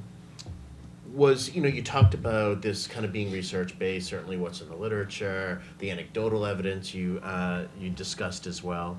And so one of the things that I'm wondering about is in terms of like best practices or benchmarks or those sorts of things. So when we look at the DOT districts, I see some that clearly are excelling, at least in a couple of the criteria that you pointed out here. So for instance, with it exceeds expectations in the MCAS. So take Bedford, something along those lines. Like, what are the models they are using? Is this similar to those that have been proven successful in districts that are like us? Dr. Lyons, used that it's innovative. So are we reinventing, are we creating our own innovation, or is this based on what other similar districts are doing that have at least statistically been more quote-unquote successful? So I can speak to that a bit. I've looked into a lot of different models in middle schools. I have a pretty lengthy list of middle schools that I could share with you guys. I don't know it off the top of my head, but there are a considerable list of middle schools within the last 5 years that have moved to no acceleration in middle school, and that they leave that opportunity for high school. Schools like Brookline, Somerville, Cambridge, Waltham, a number of other districts. Those are ones off the top of my head that I know that they wait until high school to accelerate at all. And I think in some towns, it's really hard to discern how their model impacts what's happening in their schools, because in some towns, like in Bedford and in Lexington, in Wellesley, in Weston, in some of the other W's, there's a really, really strong culture of extracurricular private subsidization of public education, right? And so like when students do extracurriculars, they do extracurricular math, they do extracurricular academics that is on top of their public education. And so combating or taking a look at acceleration success with those dynamics in cultures in a town is really hard to compare. And I think that it's really hard to tell how much is versus their program in terms of others, in terms of what we're doing. And so in terms of the impact of what's happening in the schools, it's really hard to know specifically with those things, but I think that there is a lot of evidence as schools have moved towards later acceleration points for students, that they're getting stronger results, in their middle school academics and what they're being assessed on, which is the middle school standards on MCAS. Did that answer your question, Kevin? Do you Yeah, have any more thank questions? Did you have another question? Yeah, it's kind of a comment. I think that basically I commend what you're doing, because like you just said, the data shows some pretty scary stuff, right? The data does show that we really have a lot to improve on, with our math scores. And so I commend you. And when the data is bad, like a lot of us just want to keep doing the same thing, and no one likes change. So I commend you for like coming up with a proposal to change the paradigm and come up with a way to, to improve, compared our standing compared to other districts. But I guess going along to Dr. Lyons' point is a lot of parents, and I think we've all, Stephen said this too, a lot of parents, are very, very concerned about, that boredom piece. And when we're talking about like what this curriculum can do, what differentiated instruction can do in the classroom, and when it's done right, like the research definitely has proven that it works, right? That you actually can challenge, students, top students in a class, along with, at all levels of learners, wherever they are at that given moment. And I think the fear that parents have is that a lot of the kids, may be bored.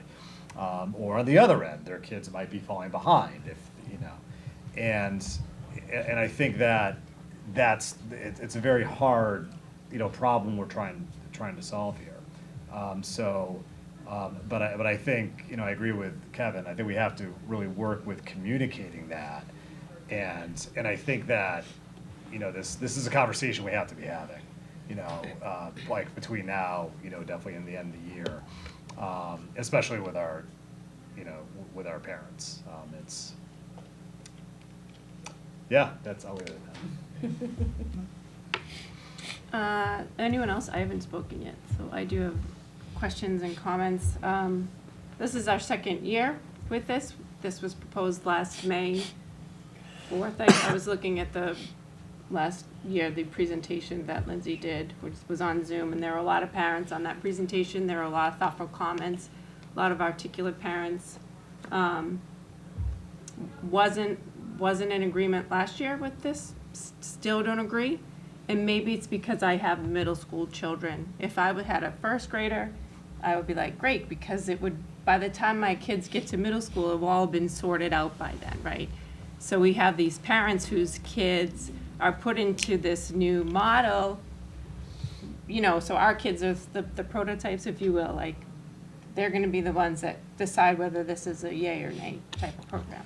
So now we have, we don't have any 7th grade teacher tonight to say how well, what the classrooms look like.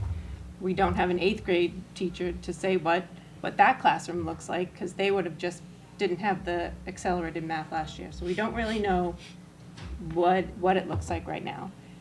I don't see a data point that says, like, last year, the 6th graders last year, how many of those would have been in the program this year? Because that would have been our starting number, right? Do we have that number? In terms of? So last year, if this wasn't a new model, do we know how many kids of the 6th grade class would have been placed into the 7th grade? So with this criteria? With the old criteria. With the old Because that would have been our starting number, say it was 30. And with this new model, did it grow? Did we catch more? Do we have that starting number? So we did not place students in track that, I mean, like, we have that, I mean, we have their grades and we have their iReady scores and things like that from 6th grade. You know, and like we said earlier, in kind of, I think it was, I can't remember who said it, but someone was kind of summarizing is that we're not just trying to increase the number, and that would be wonderful, and we're hoping that we see an increase, but we are also trying to improve the success of the kids who are there. So it's twofold, and so yes, we're hoping to see an increase. We're hoping to see more success. We're hoping to see increased access for various populations in our school. We're not expecting all of those things to happen in 1 year, and so, like, yes, we could, I guess, theoretically place those students who would have been in there from 6th grade. You know, we didn't necessarily set that criteria based on 6th grade markers for this year, because that was not the plan for this year. Because the feedback I got last year was, so the 7th graders now were in 4th grade when the government shut the schools down. So they stopped in March. So then it was the 5th year, half in, half out. Then sixth grade was somewhat of a normal year, and there were students craving more, and they were looking forward to being in an accelerated program in 7th grade, because it just was going so slow for 3 years, right? And then when it didn't come to fruition, it was a little disappointing. So now we have, I'm going to call them above, at grade level and below, in one classroom with one teacher. We don't co-teach in Wakefield. So you're having the high achievers raise their hand to the point where the teacher's like, is there anyone besides Amy who can answer this question? And then you put them in groups, and it's that phrase, like, 20% of the people are doing 80% of the work. And I have a lower achiever, and they're just nodding along. And the ones that are the higher achievers are actually doing all the work. So it's just hard for me to say that this, and I hope I'm wrong. I hope in 3 years. Can we respond to that? Because it's a big statement to say that all the classrooms are functioning I didn't say like all. that. I'm saying what I'm getting feedback from the parents who contacted me, and other than masks, this was the biggest thing that I got feedback on. But I guess these are the things that I think we want to push back on. And tell me more. Like, what were you looking forward to that you feel like your child's not getting right now? Like, those are because we haven't had a ton of outreach. We've had a couple of parents reach out to any parent that's reached out we've met with. I think where it gets kind of hard to reel in is the behind the scenes conversations where people aren't coming directly to us and asking the questions, and then misinformation is getting shared. I mean, those would be questions that I would want to ask. Like, if a parent came to me and said, you know, I was looking forward to that opportunity, now my child isn't. I think there's so much focus on loss and what my child isn't getting. But like I was trying to say, I feel like every time I have a conversation with the coordinators, with, you know, in the pre-planning, it's about what can we give more to the students to help overall their development, to help their learning, to give them more opportunities. I think the big elephant in the room is that there's not, you know, early on in 7th grade, an elite class right out of the gate where students are identified as accelerated and put in a classroom together. But when you think about the content of what they're expected to learn that year, it's not that dramatically different. And for me, what stood out to me is we're trying to kind of change the way we're thinking about who is an accelerated student, what are the skills they need to possess, and make it less about being good at school and compliance. And we're having so many conversations, what is an A in middle school right now? Like, what is an A? You know, I mean, do you want to? Yeah, I Do didn't we want wanna go there? I didn't want to go there. Yeah, You just but I brought it mean, there. there's a lot The that we big, could dig into here. Like, Amy, you just talked about a huge amount of feedback besides masks was this issue. And I'd say I got, well, I'm late. So yeah, for me, the number one feedback was this issue, like when I was talking with parents. And I did hear of quite a few parents that said, well, my kid got an A Yeah. in middle school math and then did not do that great on the MCAS. So that's a totally different, I mean, I don't think that's But it's necessarily something that part we of need this to talk about, conversation, but though. it is kind of linked with this whole issue, right? I mean, and I'm a teacher myself, and trust me, this happens, right? Where, you know, teachers will be giving, half their class will get A's, and then if they take an actual real assessment that's normed and is a legitimate assessment, you know, they. But can I ask a Sure, question? yeah, of course. Do you think that a greater priority is that a math teacher or any teacher, but let's just for the sake of this conversation, we're talking about math.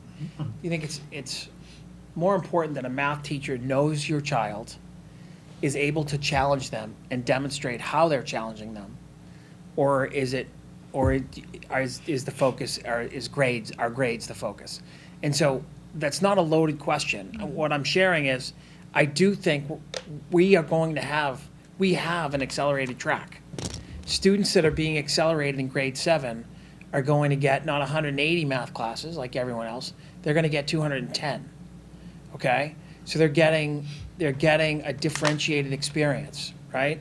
And so, and again, this is a working hypothesis, and so I feel like it's a losing proposition to look at this as a binary, as like it's good or bad, when it's a differentiated experience. We are accelerating kids. We're trying to catch kids and keep kids on that trajectory, okay, to participate in advanced placement courses in STEM fields. Plural, right? But right now, and I share, and again, I'm not making any bones about this. We need an area of growth for us is this notion of high ceiling or differentiating. Parents need to feel it, right? And so, and if they don't feel it, then they don't know. Kids often don't know. So that I think is our entry point into not only communicating better, but connecting more effectively with parents to understand like what, why, and how.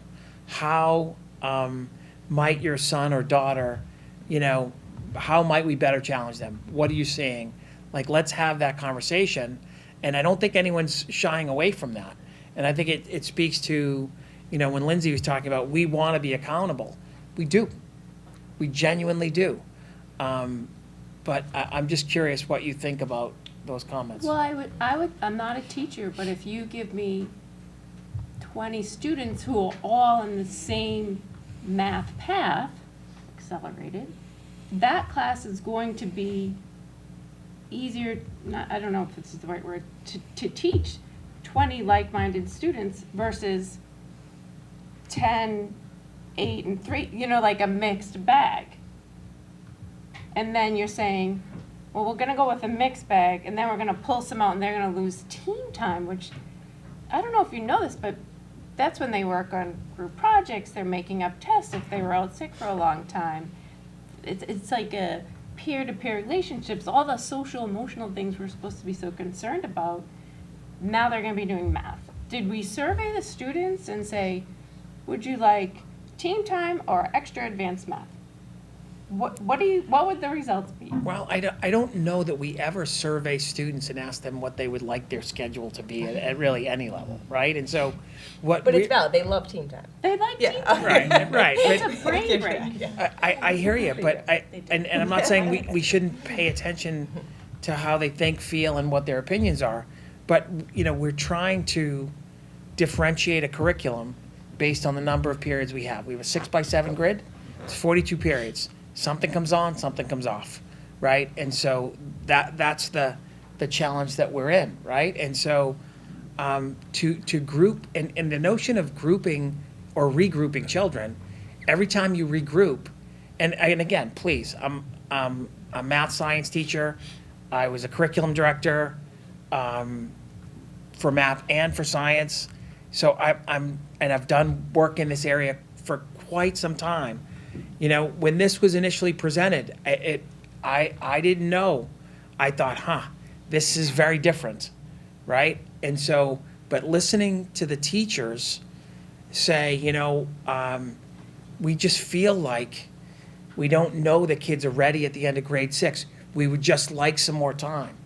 We were kind of, for me, it was like, okay, it's like trust, but and hold the expectations, hold the lines.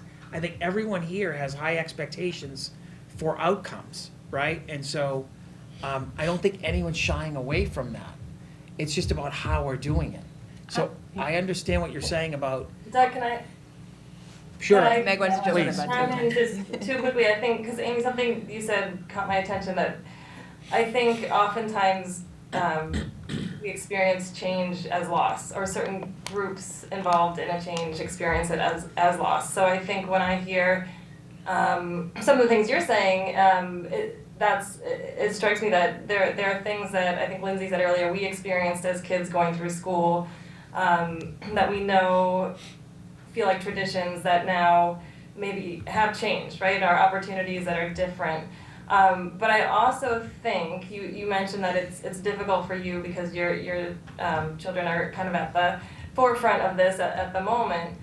But I would think as a school committee, and I'm sure Doug as my boss and Kara would expect us to act now, right? If we see data that's not showing us that we're doing right by as many kids as we possibly can, we have an obligation to make some change. So I think I would, instead of seeing it as your daughters are kind of at the forefront of this, we're not having them repeat something that we know wasn't producing the best possible results, but it is different.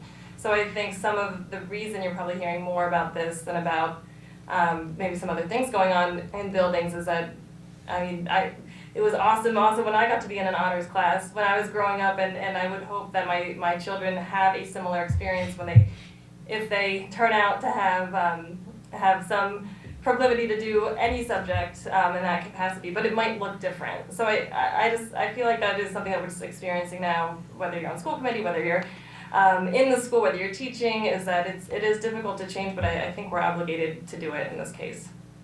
I don't. This is a well thought out plan. I don't want to discount any of the work that everyone has done, and everything that everyone has said tonight has made perfect sense in theory, right? We're not going to know if this plan works for a few years out. And I don't think of it as a loss, and I'm all for change. What disappoints me, I guess, the most, and enough parents have come to me, again, I'm not here to advocate for my children. I was voted in for the greater good of the town. Enough parents have come to me that it frustrates me that there are kids, you're born. There are some kids born to do math, some kids born to sing. So, we all have our talents. There are kids ready now. I'm not saying they're losing, but they're not gaining, right? They're just sitting, they're being parallel right now. They're kind of in a waiting mode, and I don't want to lose them. I want them to be challenged. May I jump in? Yeah. So something that you said that struck me was about, if we can if there's such a variety or range in a class, and how can teachers kind of reach all those students with opportunities to make them grow and reach their potential if there's such a wide range? And I guess I would argue that even if you remove a set of learners who maybe are like-minded, that within your two separate classes, you're still going to have that range, right? Like if we think of a professional sports team, how many times do we yell at the TV of like, oh, you stink, even though they're a professional, right? Like so even when you kind of remove a group of learners, there's still a wide range of ability in each classroom. And in my experience, even with teaching the accelerated class, there was still a wide range of ability within that class. And I was still, as a teacher, required to make moves to differentiate to meet the needs of the students who, like you're saying, are born for math and really want to like excel at that level. And there were students in that classroom who maybe weren't as prepared and could have benefited from additional time to master the standards because they could get there, right? I think Doug made the point of like, not yet. And so I think we're trying to make sure that the students who were maybe the bottom of the top, who would have been kind of weeded out into this separate class, have that time to solidify those skills so that they can continue on an accelerated pathway. And similarly, if you look at then what would be like the amateur league, right, the kind of that middle level, it's still going to have a huge range of ability. That's just the nature of humans and of students, you know, who are kind of learning, is that there's going to be a range of ability. And teachers are trained and continually developed in their capacity to meet students where they're at and develop them from where they are to see that growth. And I think the real work here, in addition to communicating better about what opportunities students have for that enrichment, for that growth, for that acceleration, is also around how students are being met where they're at, how students are being challenged in different ways.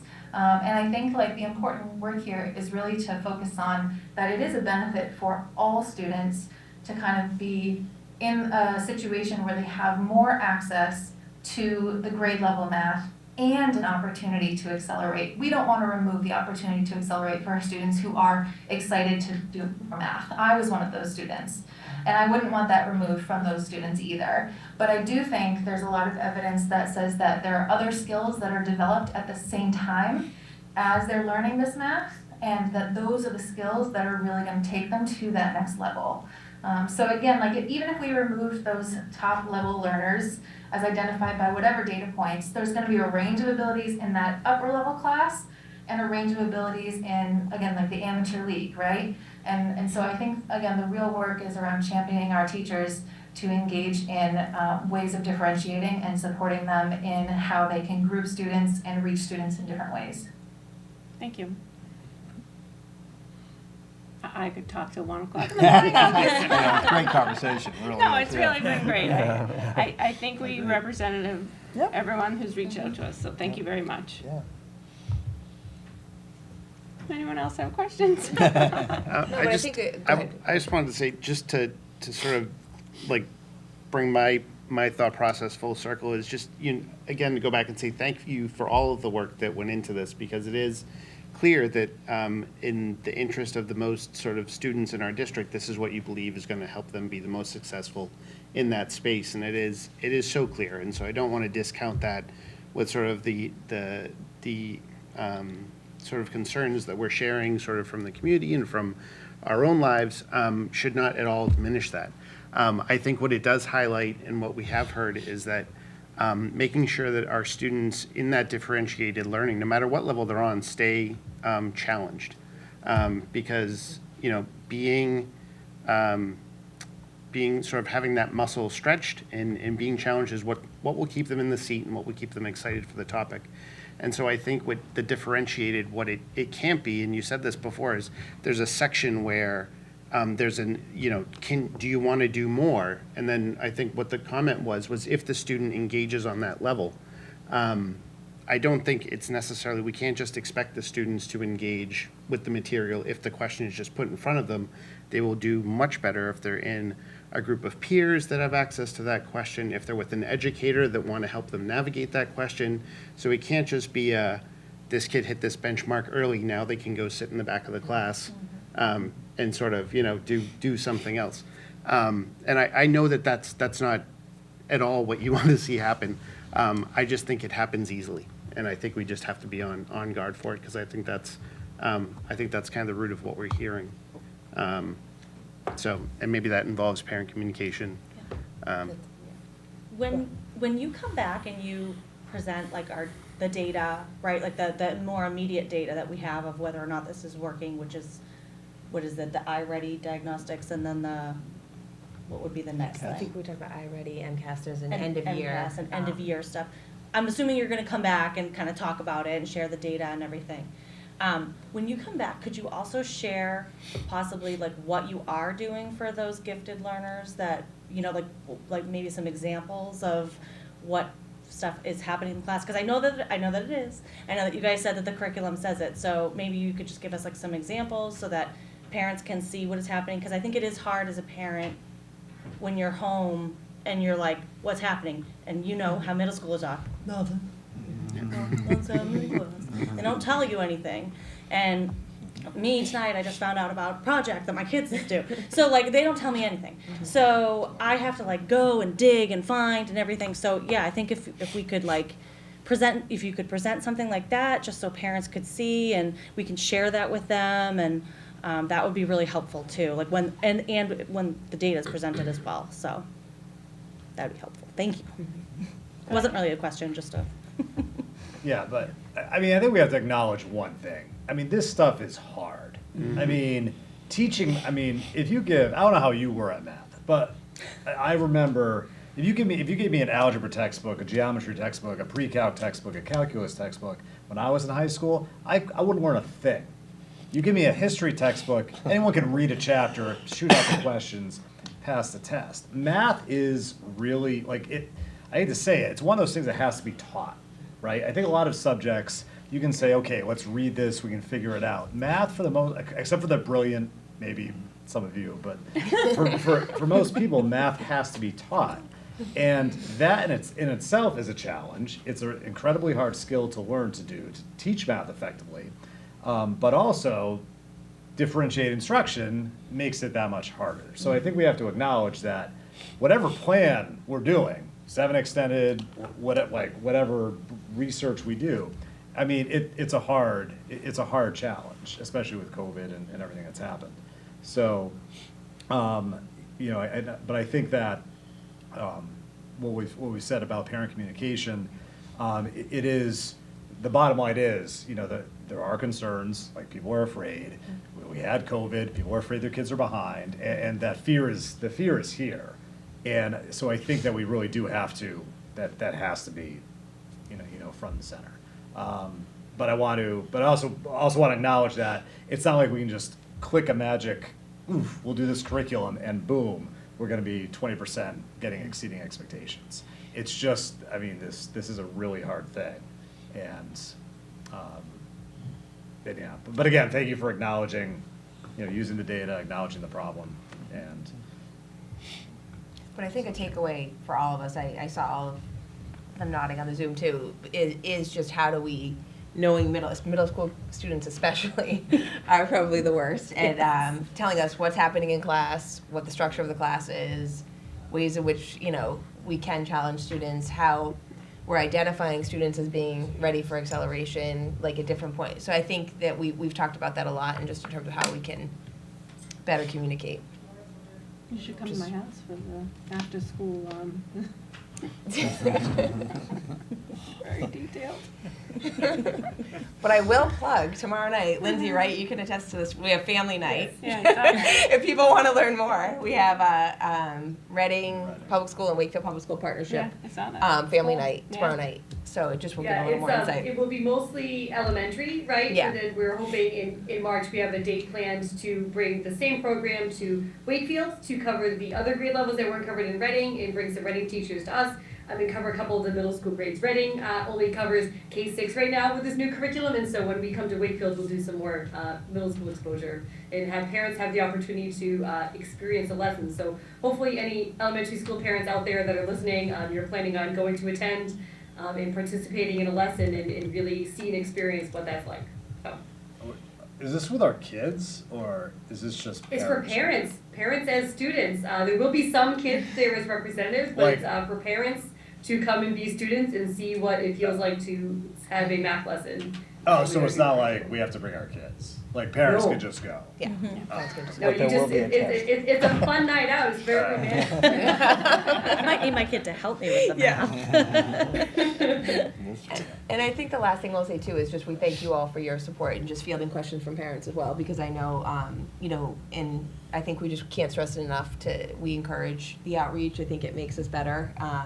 We want the feedback, and I think anyone who has reached out, we've either done a phone call or a meeting, and it's helpful because it gives us not only feedback, but it allows us to clarify things as well, so. Thank you all. Thank you. Good Thank you. stuff. Thank you very much. Thank you. Appreciate your Thank you, time. thank you. Thank you so much. Amy.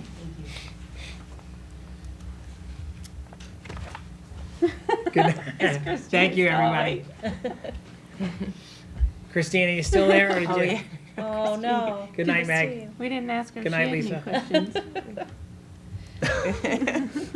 Hi, Christine. Thank you very much. Appreciate you coming. Thank you so much. Christine, could you give an update on the budget? Do you want to talk about math after the math? Yes, yes. Are you a About math numbers. person, Christine? I hope so. A little. So, sure. So I hope everyone there has completed their budget survey that Doug and Kara sent out on Friday. There was one for the community, for parents, and there was also one for faculty and staff. So that kind of completes our data collection. We've met with, we've had staff forums, we've met with principals, we've met with department heads, so we've gathered all this information, and now we have to sort of tier it into what we can afford for the next 2 years, possibly 3 years. So there's always more requests than revenues, everyone knows that. But we're just trying to really focus on our big budget drivers for next year. So I know you're all anxiously awaiting your red budget books, which will be coming by the end of February. I think last year Tim O'Brien delivered them to your doors. And then we'll sort of like really kick off some really good conversations, just like tonight. Like Christmas came all over. I don't know. Thank you so much, Christine. Thank you. So far, I looked before our meeting tonight. We have 550 responses on the that's good. surveys. Mm-hmm. And so, really a nice turnout. And I think, interesting, a lot of the things that are being highlighted on the surveys were also highlighted by administrators and by the teacher groups that we met with as well. So it's encouraging to think that we're kind of, getting the same data, or similar in regard to priorities, which is great. So I want to thank you for your work on the surveys and kind of getting those out. Much appreciated. Do we still have time to do the surveys, or is the deadline? Yeah. You still We open? didn't set a deadline. So, Does she want to do she's going to go back into the budget items though, right? what's that? She'll go back up and do budget items? Back up and do the budget items that she didn't do? Yeah. Because, we missed you earlier, Christine. And so, in regard to budget items in terms of the business reports and payroll Sure. warrants, Yeah, we want to do those now? that would be great. Great. So you have the financial packets in front of you. It's from July 1st to January 31st. We're already 7 months through the fiscal year. And you'll show the available balance right now is a little under 8% available after all encumbrances and purchase orders. So we're really spending down, and we're getting to the critical time of the fiscal year. We also have our grant report, which we're really spending now. We're just getting to about $1 million of the $2.8 million that we had for this fiscal year. And we have our revolving accounts, which we have 2 payments of our circuit breaker in, and we still have some more spending to do for some sped tuitions to that account. For more expenditures this year, and we'll have 2 more payments for circuit breakers. Now, the revolving accounts, those balances don't end on June 30th. They actually revolve into the next fiscal year. So that's their financial reports through January. Does anyone have any questions? Nope. Thank you. Okay. And then we have the payrolls for January. We do. I can do that. Oh, okay. Thank you. Move that the school committee approve payroll warrants number 28 and number 30 as presented. Second. Motion made and seconded. Is there any discussion? No? All in favor? All opposed? Passes unanimously. Thank you. And we do have a couple of gifts tonight. We do have a gift, $6,000 for the girls' basketball team from their Boosters Club. I think we have a motion. I don't know if you wanted to take them one at a time. Do them. Yeah, they're two separate subjects. Sure. Move that the school committee accept with gratitude the donation of $6,000 from the WHS Girls Basketball Booster Club, stipends for 2 assistant basketball coaches for the 2022-2023 winter season. Second. Motion made and seconded. Any discussion? No? All in favor? All opposed? Passes unanimously. Great. And the last gift, it's sort of a bunch of gifts from the PTOs in the district, all 6 of them for Parent University. Move that the school committee accept with gratitude the following donations for a total of $600 to the Parent University program. $100 from Wakefield High School, Memorial High School, PTSA, $100 from the Galvin Middle School PTO, $100 from the Greenwood School PTO, $100 from Dolbear School PTO, $100 from Walton School PTO, and $100 from Woodville School PTO. And the program will take place during the months of February and March of this year. Second. Motion made and seconded. Any discussion? No? All in favor? All opposed? Passes unanimously. Thank you. Thank you, everyone, for those gifts. Generous. Great. That's it for me tonight. Thank you so much, Christine. Christine. Thanks, Thank you Christine. for waiting patiently as well. Last up in terms of superintendent's items is item D, the 2023-2024 WPS school calendar. I can turn that over to Kara. I know you've had it for a little bit. Do you want me to just open it up to questions? It's pretty, or do you need any kind of review? I know you've had it. It's pretty in line with past structure, contractually aligned, but I'm happy to take any questions that you might have had in looking it over. I had one question. June 13th is an early release day for the pre-KK programs. It just wasn't highlighted, so I didn't know if you wanted to highlight it. Is it the one Yeah, that moves? it's probably a good idea because I know in the past people have missed that. Well, I including me remember when the my first child year was in when kindergarten. our oldest, and no one even knew. We're like, No, oh, I we know. get out I 2 days early? definitely missed it. So we could But is put, that, put that's, a that's a highlight around date it. that moves, though. The kindergarten. It can. Yeah. And so, So, yeah. Kindergarten and preschool get out the Friday or the 2 days before to allow for kindergarten But screening. it Right. can So move. It can move. It can move, but the other last day for Yeah. us is not So maybe we could do kind of like a highlight around it, the way we have the tentative snow days at the end of the calendar, how we have a border, yeah. Yep. just That to makes sense. draw attention to it. Yep. Just put a border Yeah, around it. and you also say like the staff last day is this day after the students' day, so perhaps something similar. Yep. So maybe down at the bottom too, is what you're saying? Yeah. Okay. I can play around with that. And just, if there's snow days, we still have Juneteenth off, so That's all. we yes. can't have more than one snow day next year. Right, I know, that's, yeah, so that's always off, and then it bumps us. So that's why we've tried to put like borders around when the potential snow days would be, with 5. So the last day is the 18th with none, and then the 25th with 5. Do we foresee, because this was made before the contract was settled, and I know sometimes there's plannings. So this would be the calendar that we would use for next year. So if we negotiated any changes, that would be for the following year. Oh, okay, so this, what we vote on would be. Correct. Okay, gotcha. Yeah, we didn't want to wait until the ideal, like Kevin was saying, we have a positive timeline, but we're starting to plan out professional development, Yeah. you know, we want a family planning, so we figured, you know, just keep this status quo with how it's been, and then. Okay. I didn't see any discrepancies with holidays either. I was looking for Yeah. like the holidays before a vacation week and Yeah. Yep. looking Yeah. for that stuff. I didn't see anything like that. So in the past, we've also included a list of state all holidays. Right. Like just as an extra addendum Mhm. to this. Yeah. So, and we will do that again. Yeah. Just helpful. Good. Yeah. Is everyone comfortable voting tonight, or do we see any value with leaving it on the table for 2 weeks, well, So- 3 weeks, actually? 'cause- We've Okay. had this for a while. Yeah. Yeah, I don't- think How- when we did we would like kick to those make a sessions? motion if possible. Yeah. Yeah. All right. Go With ahead. that one change that we discussed, basically. Well, I know we voted on Yeah. this calendar Yeah. last year Yeah. 3 Yeah. times. Move that the school committee approve the 2023-2024 Wakefield Public School Calendar as presented. Second.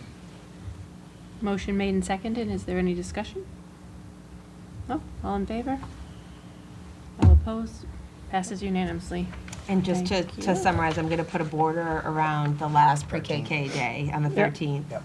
And that's it? Yep. No other- Okay. And that's it from my agenda items. Just a side note on that, if anyone's still listening, a side note on the calendar. When the schools or PTOs plan events, if they could just, you know, look into make sure we're not conflicting with anyone's holidays, because there were some discrepancies this past year, and I just want to be thoughtful. Just remind me. Yeah. We can send reminders as well. Yeah, thank you. So more like the extra. So now we're on subcommittee reports. Ms. Mike, you could go first with finance and facilities, please.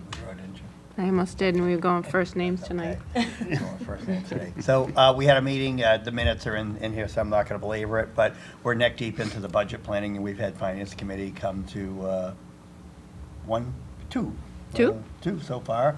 So we're moving along. We had a couple of date things in late March we have to work on, so I'll reach out to Tom and talk about some potential opportunities there. But it seems that Christine's doing a great job. You know, everybody is. A lot of good input. So that's it I have. Thank you. You're welcome.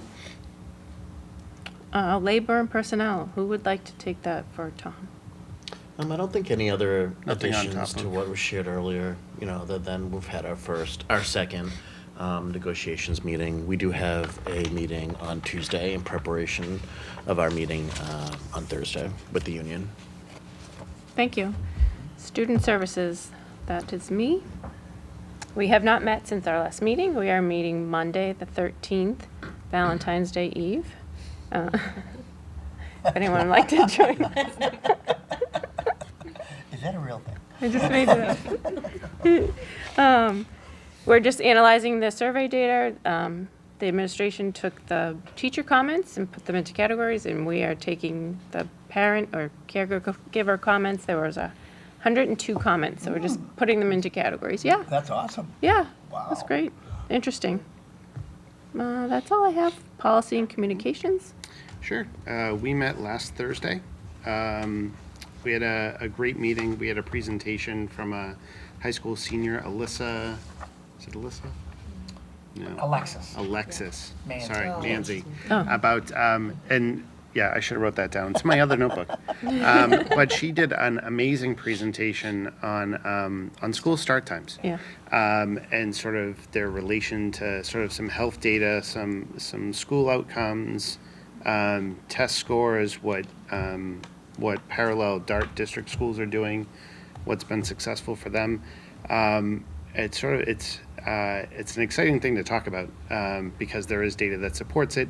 It's been out long enough that there are people that have moved their school start times, and it all sort of hinges on the idea that high school students should get to school a little bit later, that their brains and bodies don't really start working until a little bit later in the morning, and some schools that would say that our younger kids are bouncing off the walls at 6 a.m., so they should come on into school a little bit earlier.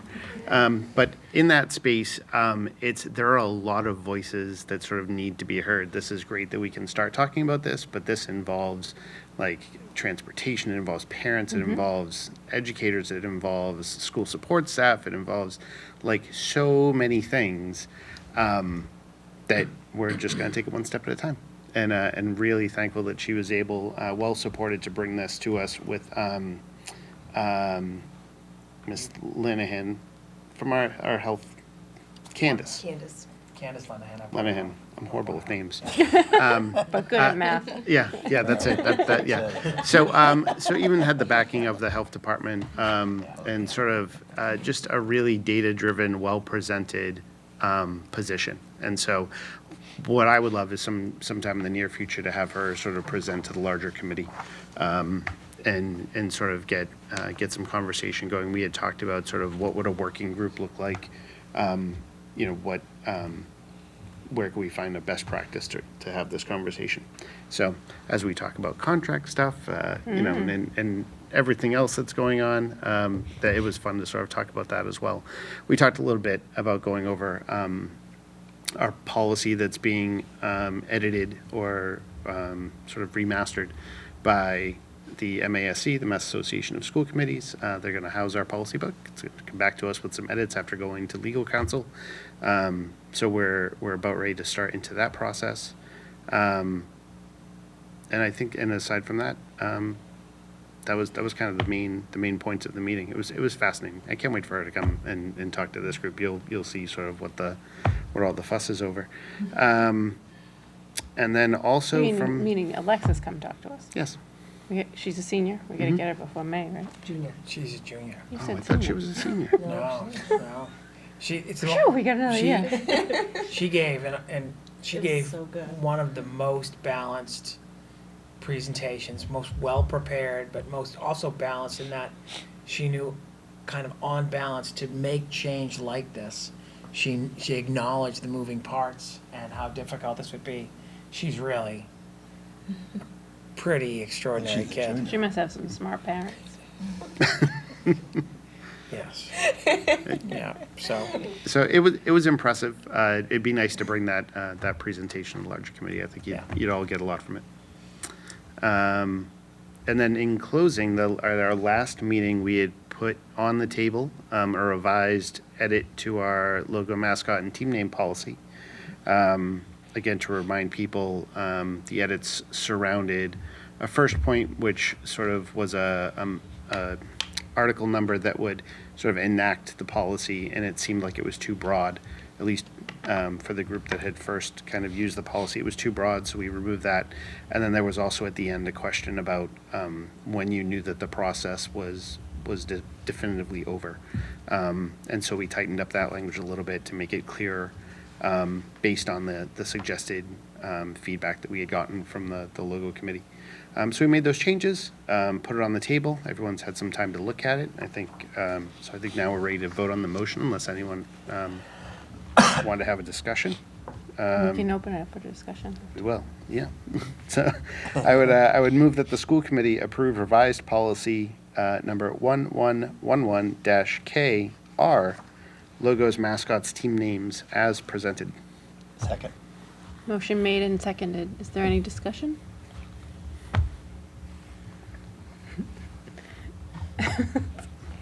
All those in favor? What's the joke?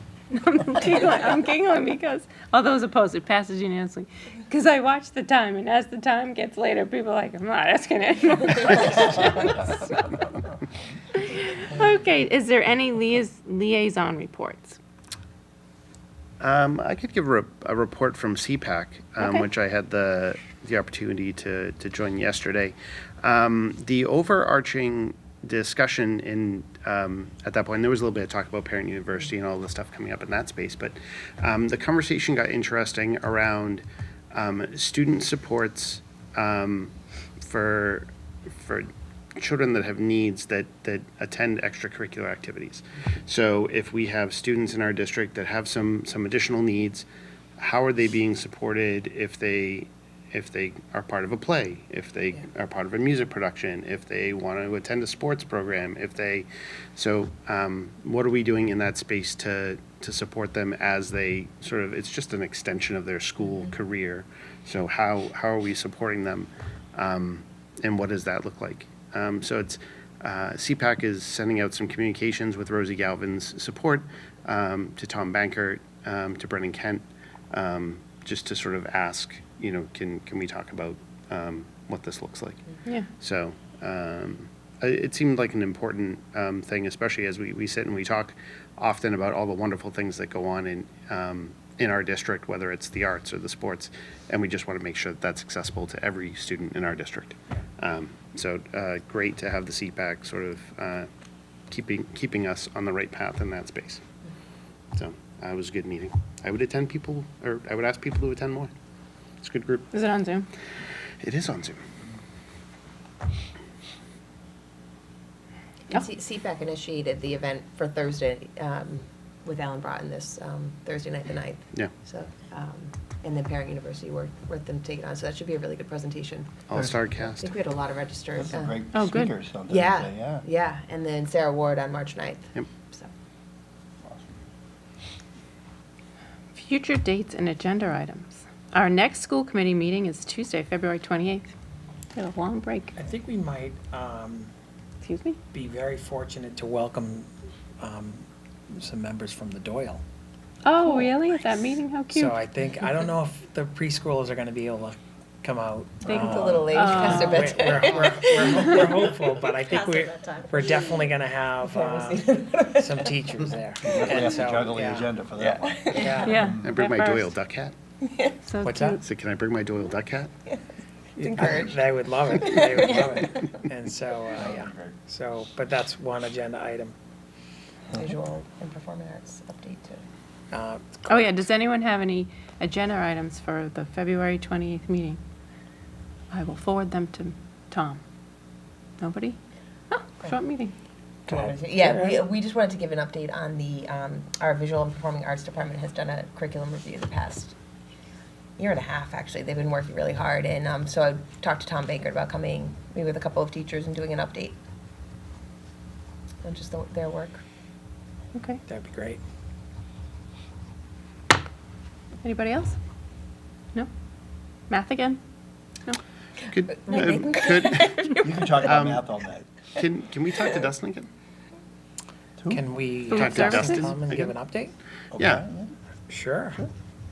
I met with some 7th graders today that gave me plenty of feedback on food. On food? Yeah. Oh, yeah? They want yeah, they were great. They were brilliant. What's the thing you really liked? It was the cheesesteak sub or something? Oh my goodness. it was so they had cheesesteak subs here at the high school They were that good? they were unbelievable. Yeah. Shockingly good. I mean, it are so good. But our 7th graders today gave me a list of things that they would like to see more of. Yeah. I think he's got his legs sort of under him, and he's doing some good things. And I don't think it's out there a lot. So I don't know if you know, but you will catch him in the kitchen, apron on, cooking in the mix or running a register, And he said, I never used to do this in the district he was in before this, but he's like, it feels kind of good, We should get and a I think slideshow when he comes. Oh, it's amazing, yeah. So but yeah, we can have Dustin give an update. Will the Galvin or the high school be coming to a meeting?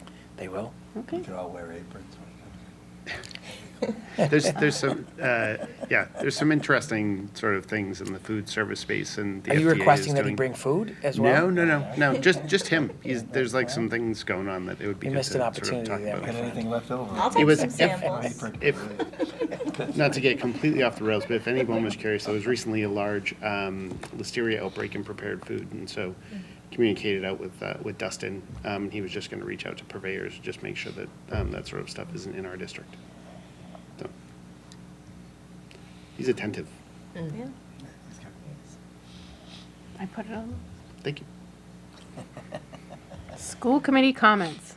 We're wrapping up. Anybody? I just wanted Oh, to yes, say, go ahead. I just wanted to say congratulations to Elton Nupp and all of the kids from Little Mermaid. this past weekend. It was amazing, and I was just so proud to see it as a former theater person myself. It was amazing to watch, and the kids are so talented, and Elton did a wonderful job. She's probably not watching this right now, but I will want to give her a shout out. It will be, she will know. She will know. Well, not only Elton, but there was, I mean, she was amazing, but Mr. Riley was. Yes. I mean, there's a whole cast. Oh, yeah, no. Yeah. Absolutely. Over 100 students. Did you see it? Were you able to come? Did you go? I didn't. I had Oh. to give up my tickets to my daughter and her friend. I went twice. I could Yeah. probably recite the whole thing if Yeah. you really want. But I heard it was fabulous. Yeah. I saw pictures too. It was so cute. It was adorable. Kevin? I just real quickly want to reiterate, I had mentioned to the Doll Bear students that I know a number of us were able to come to the high school and, attend Ms. Creaso's class and talk about civic engagement. And I don't know, I left just thinking like, so energized. It was just a great experience to be able to like get in the classroom, talk with students, different things like that. And then since then, a couple more invitations have come. So I just want to know, at least for myself, and I think for everybody, I really appreciate those opportunities, and certainly am open to visiting classes, touring schools, attending science, reading. Those were things that, at least in the past, we were able to do more often before COVID.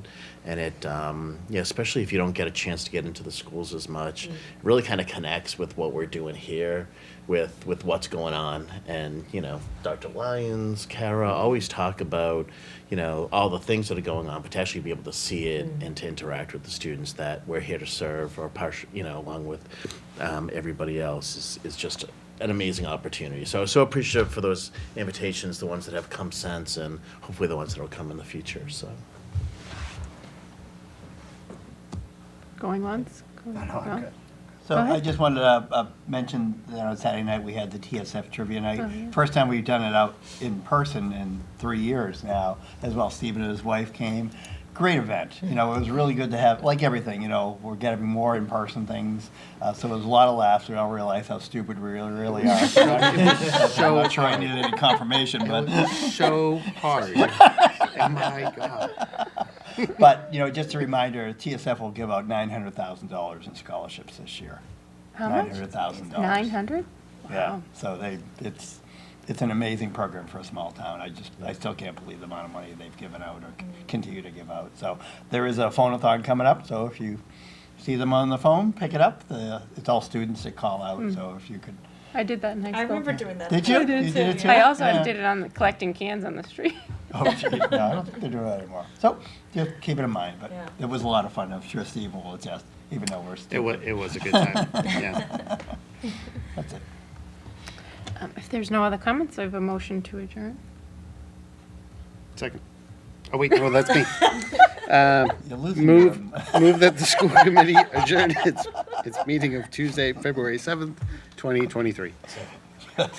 All, Get you yeah, all in favor? All opposed? It passes unanimously. Thank you. Thank you, everyone. That was good.